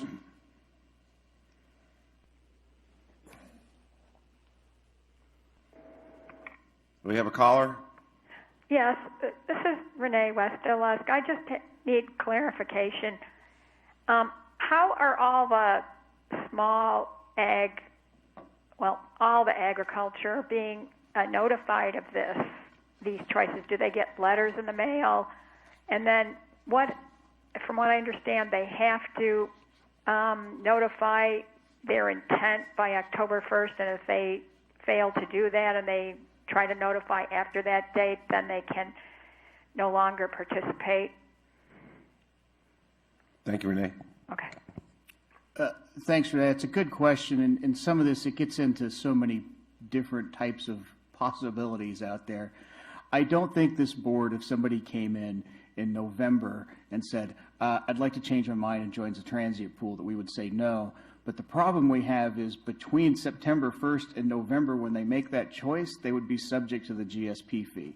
So really what we're trying to do is get signal from them, hey, I'm not paying my fee for the GSP because I'm really thinking about your program. And that goes back to why we wouldn't be asking for a release in October. We're really just getting a signal from them that they're not being scofflaws. They just aren't paying the fee because they're thinking about it. Do they get a letter in the mail explaining this? Or? Well, we've got half a dozen of them. I think they all know, but we might do something for them. Yeah, we will. We're gonna make sure that we do over the top to make sure we cover all our bases. So they will be getting notification. Okay. Thank you. Thank you.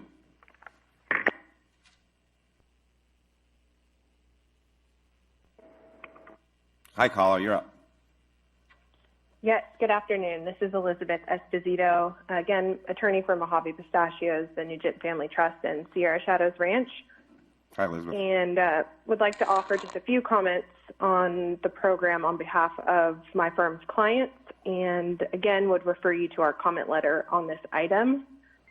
So there are 4 issues that I'd like to raise.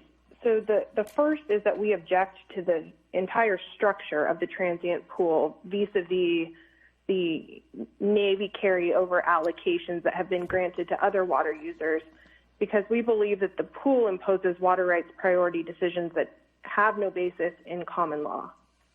As proposed, the pool would provide participants with just a small one-time allocation that's just enough for a few years of continued production. But at the same time, many other water users in the basin would be allowed to continue to pump all of their annual demand without payment of any fee. And we believe there's no legal or factual basis for this disparate treatment, and that this unequal scheme is problematic under SGMA, under common law water rights law, and under the Constitution. The second objection we have, and I'm glad to hear that there might be some clarification in the works, but we object to this condition that participation in the program should include a release of what the staff report describes as, quote, any and all claims against the authority. And I ask, why should a pumper be required to release their legal claims against the authority to exercise their overlying water rights that are already recognized under law? I think this condition is inappropriate, and it represents essentially a strong-arm tactic. We're not seeing anywhere else in the state of California that other GSAs are asking pumpers to relinquish their legal rights in order to exercise water rights that have already been recognized under the law. And I think at bottom, this condition illustrates that the authority knows that it's on tenuous legal ground with the allocation structure, because the release of legal claims would otherwise be unnecessary. Third, as I raised yesterday, Mojave Pistachios, which the report recognizes is a qualified base period pumper, should be added back into the transient pool. The report attempts to argue that this would be, quote, legally inappropriate, but provides absolutely no basis for this argument. And finally, I would ask you to conduct CEQA analysis on this program. We find no support for the contention that the adoption of the program is a ministerial action.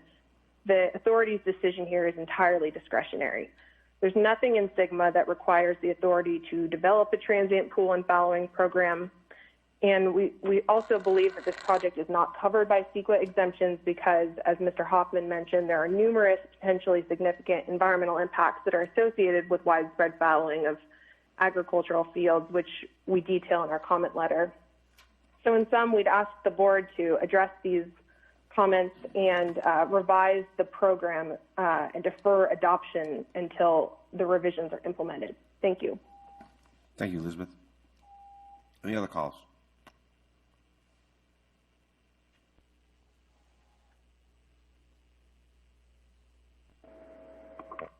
Caller, you're up.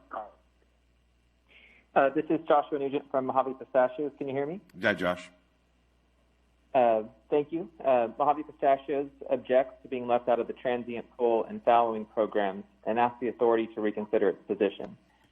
The transient pool and fallowing program report concludes that the authority didn't have time, quote, to properly verify the needed data, quote, and therefore Mojave Pistachios should be left out of the transient pool. Yet, yesterday's board meeting, the water resource manager explained that there were no disputes with the information submitted by any pumper and that site visits were not conducted to verify any information. Surely 3 months was long enough to update the transient pool and fallowing program to include Mojave Pistachios, especially given that a site visit wasn't necessary and the information submitted wasn't in dispute. The authority's proposal to leave Mojave Pistachios out of the transient pool is also representative of a much larger problem. The lack of transparency and the failure to include all stakeholders through the GSP adoption and now the implementation process. This lack of transparency can be seen, as I've mentioned earlier, in the lack of public access to today's hearings and the fact that the authority refuses to make the Navy model on which the GSP is based available to the public. It can also be seen in the replenishment fees development process, which largely occurred through closed-door meetings and resulted in the authority's proposal to pick winners and losers through selective implementation of the exorbitant fee. And now, it can be seen in the arbitrary exclusion of some pumpers from the transient pool and the requirement that those included in the transient pool sign away their legal rights to receive an allotment under the program. We ask that the authority reject the transient pool and fallowing program as proposed. Then, we ask that you convene a transparent process where all stakeholders, including ag, can sit at one table and find a solution that's workable for all. Thank you. Thank you, Josh. We have another caller. Caller, you're up. Okay. Can you hear me? Yes. Okay, this is Tom Mulvihill calling in. I did give a letter on the previous hearing. I believe you hopefully all probably read it. Even though that hearing was on the replenishment fee, that letter has to do with the fallowing program also. Because in that letter, I expressed my concern, excuse me, my concern that money from the replenishment fee would be used for other projects.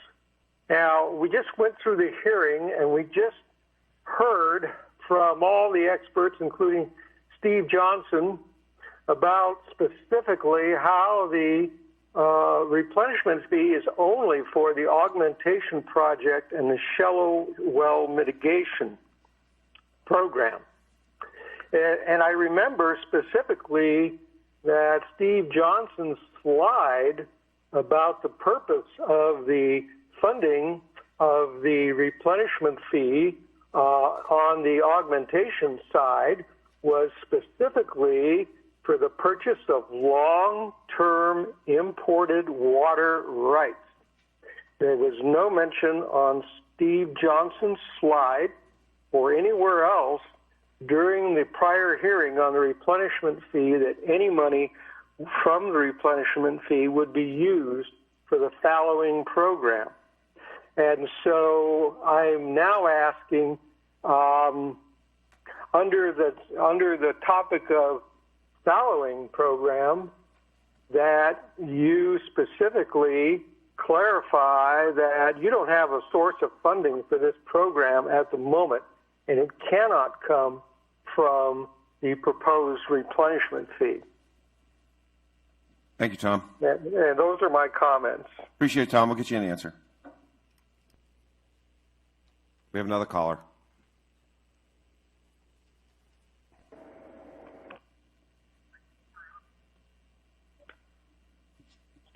Walter Hill speaking. You don't hear anything? Yeah, I hear you now. Who is this? Oh, Jesus. Hello. Hello. Hello.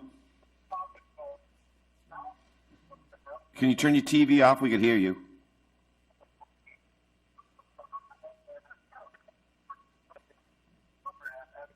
Hello.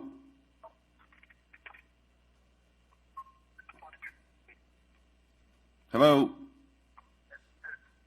Caller. Hello. Yeah, turn off your TV and talk. TV isn't on. Oh. I don't know where that's coming from. This is Don Decker. Hi, Don. Hi. And I'd like to emphasize again the issue of dust mitigation on the fallowed fields as a part of that project that really needs to be front and center, because it is very likely to be complex and expensive, and who is actually going to pay for that mitigation. And it's quite possible that it needs to be coordinated with the farmers who would be involved in a way that I don't think it's ever even been thought through. And I have that in my report to you guys on that subject. I want to just emphasize it again as being of very high importance. Thank you, Don. And I do appreciate what you guys are doing today. Thank you. We'll get an answer to you on the dust mitigation. Thank you. We have another caller. Caller, go ahead.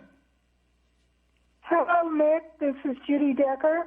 Hi, Judy. First, I want to say the speech you made on the replenishment fee is the best I have ever heard you say, and I thank you for it. I thought it was my worst. I honestly did. I thought it was my worst. I'm calling on behalf of the Resource Conservation District as their president. We sent you a letter that contained several questions that I think need to be answered by either Mr. Johnson or Mr. Hall. I think they should be a part of the document that you vote on.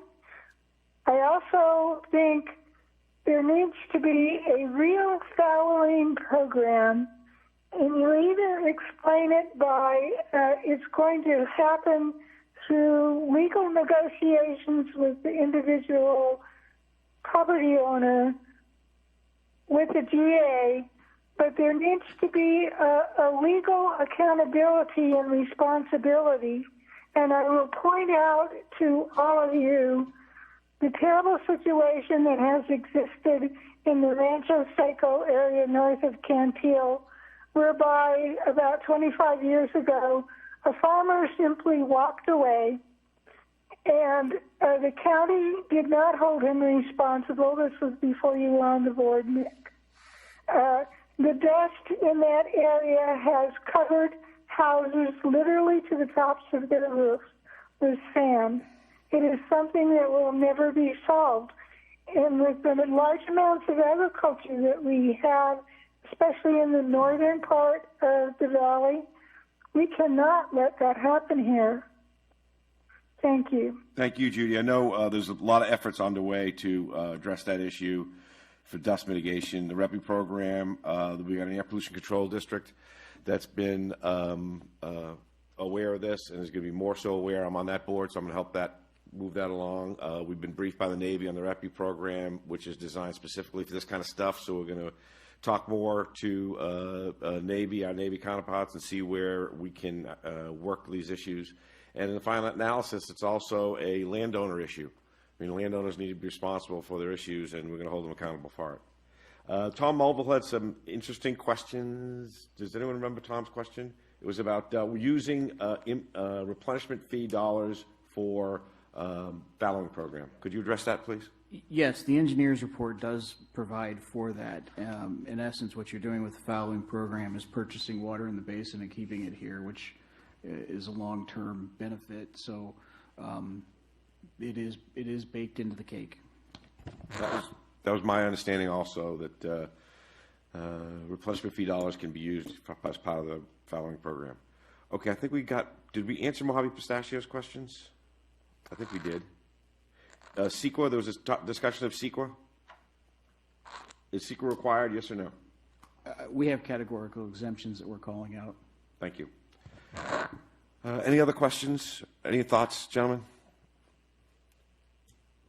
Actually, I only had one question. If you would ask me earlier, and I got three more listening to everybody. So let's close the public hearing and let's bring it back to the board for comments. It's pretty simple. This concerns a letter from the EKCD, and Judy's already covered that about dust mitigation and cost and getting a plan together for that and how that's going to be handled. I had a question from the RAAR. If any of these farms would want to sell their property or a portion of their property, would the rights to the transient pool go along with the sale? So that's one question. And another question that I had was, if they elect to, what happens with what's remaining in the pool that isn't used? Is it either they walk away or they don't use it all, or your answer to me, when they sell the land, the transient pool doesn't go with it? And then my last question is this. It states in here that, it's on page 7, and this is about the mitigation fee. It says that the mitigation fee of $17.50 per acre foot was based on the fee of the water being pumped from the transient pool. So you need a $2.02 million. You lay out here what the costs are for all that, and you basically evidently divide it by the amount of water in the transient pool, and you came with $17.50 per acre foot. So am I to understand that the only people paying the $17.50 are those pumping from the transient pool? No. The way you get to the 1750 is you take 116,000 acre foot, which represents those that are paying replenishment fee and will be long-term in the basin, and we're paying replenishment fee while they're overdrafting, waiting for water to come in. We believe that's 64,000 acre foot until it comes in. Although that doesn't, my math isn't adding up then. That should be 115,000, whichever it is. 115, 116. You take the 116, which is both transient pool overdraft pumping and over pumping by those that will get replenishment fee, and you take that number and divide it by the anticipated cost of the mitigation program over that period, and it comes to $17.50 across all 116,000 acre foot. Yeah, I appreciate it. So I could understand now that the transient pool was actually a larger pool. A certain amount of it is used for those pumpers that will continue to pump throughout this program, and the remaining portion is for the agriculture. Yeah. It's calculated on the full amount. I saw that in here, what that number was. I just forget what it was. How about the land sale issue? The question from RAR, if they were to sell a portion of their land or land, would their part of the transient pool go along with that sale? That came from straight from the RAR. I would say we hadn't thought that anybody would be selling any land during the period of this transient pool, and completely a board decision on how you'd like to handle it. Also, the provisions are so that if there is pool water that's left over in 2040, it goes off the table. Yeah. Okay. I don't know where we are. I think we are placed. One thing we didn't do is I would like to get the Resource Conservation District. Judy said they sent a letter to us. Could you coordinate responses and make sure we answer the question and get a letter back to her? She was asking for a letter. Could you just honcho and watch and make sure that we get the right people answering the right questions and get a response to the Resource Conservation District? Thank you. Scott, any thoughts? I think we're at the point where we need a vote. We've closed the public meeting, right? we've closed the public hearing, and we're here, and I'm waiting for a vote. Can I ask that maybe Phil read the entire proposal for the motion? Because I Sure. think yeah, thank you. The motion would be to make findings that the action is exempt from further CEQA review because the action is ministerial, does not include a discretionary act, is mandated by law, and has provided statutoral and categorical exemptions and will not have a significant effect on the environment, and then adopt Resolution 520, adopting the transient pool and fallowing program. Thank you. As read, I motion approval. We have a motion. Looking for a second. Second. We have a motion and a second. Please cast our roll call vote. Director Page? Aye. Director Vallejo? Aye. Chairman Gleason? Aye. Director Kaczynski? Aye. Vice Chair Heyman? Aye. Okay, we're about getting ready to close, but before we do, let's go through closing comments. Mr. Page, Bob, you got any closing comments? Yeah, I wanted to ask a question in terms of how the order of voting on motions has been established. I know it's now happened once for me and once for John, that we didn't really feel comfortable going first because the impact was greater to the Kern County counties, and the way that the authority document is written, everything that we vote on, if it has a majority, that majority needs to include 2 votes from the 3 Kern County agencies. So I'm just kind of curious why San Bernardino and Inyo vote before the other 3, if there was some decision that was made on the order of voting, or if we could flip that around and have the 3 Kern County agencies where 2 of their votes are needed for something to go forward before John and I are asked to vote. Thanks, Bob. I'm not aware of any deliberate decision that was made to prioritize or put the votes in a certain order. I'm okay with any order that we have, and I'm okay with, I know Director Kaczynski had an issue earlier this week or last week or sometime. Yeah, it's just about, so we'll look at that, and look, I'll go first. We'll go to Kern, we'll go to you, any way we want, and then we can mix it up. Yeah. Yeah. But thanks, Bob. I think that's a valid point. And any other closing thoughts, Bob? Bob, No, any closing thoughts? No, I'm good. Thank you. Please say hi to Congressman Cook. We're eagerly waiting for him to arrive in December, for our December meeting, and I already have a couple phone calls in with Mr. Lovingood that I'm looking forward to getting together with him soon. So thanks. How about John? How about you, John Vallejo? Yeah, thanks. Pretty momentous day today with regard to this agency moving forward to bring water to the basin. And similar to the concerns that I expressed yesterday on behalf of Inyo County, we need to make sure that this agency is at least on the same page with regard to the intentions of our different member agencies here. And I'm curious to know what the Water District's approach is with regard to its unilateral attempt to strike out a deal for importing water and hiring Capital Corps, and how that either works together with or at cross purposes with the actions of this agency. So with that in mind, I look forward to reaching a solution for importing water that is in the best interest of this valley for the long term and for big picture issues, and not just short-sighted, quick decision because it's the cheapest one. Thanks, John. Appreciate it. Commander? Nothing for the Navy. Thanks, Mick. You want to answer? Are you good? Thanks, Commander. Hey, Commander, I was serious when we talked that the replenishment fee is now in my rearview mirror, and we need to be focused on the politics involved with making a decision on where the water's coming from, how we're going to get the water, what we're going to do with it. It's kind of what John Vallejo was saying a minute ago.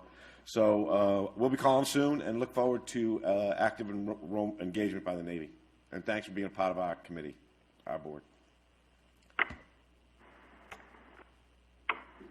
Copy all, Mick. Thanks, sir. BLM, Tom, you got anything?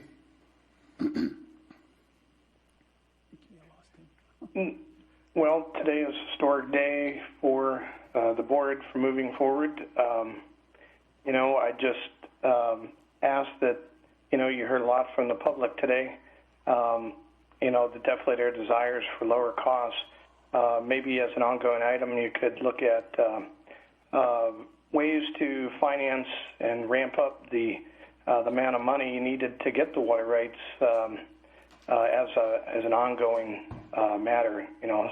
Methods such as bonds or things like that that'll get that amount up fast, and maybe even a hybrid approach to funding that keep people engaged but not broke. So anyhow, I have nothing else. Thank you, Tom. Appreciate it. Mr. Kaczynski. Thank you. First, I want to say it's a very difficult day, I'm sure, for everybody here. And I'll remind everybody that I support the decision of this board. Although I may have not agreed at the time, I do support it. With that said, I will continue to fight as much as I possibly can to make sure we get the information that the public is demanding.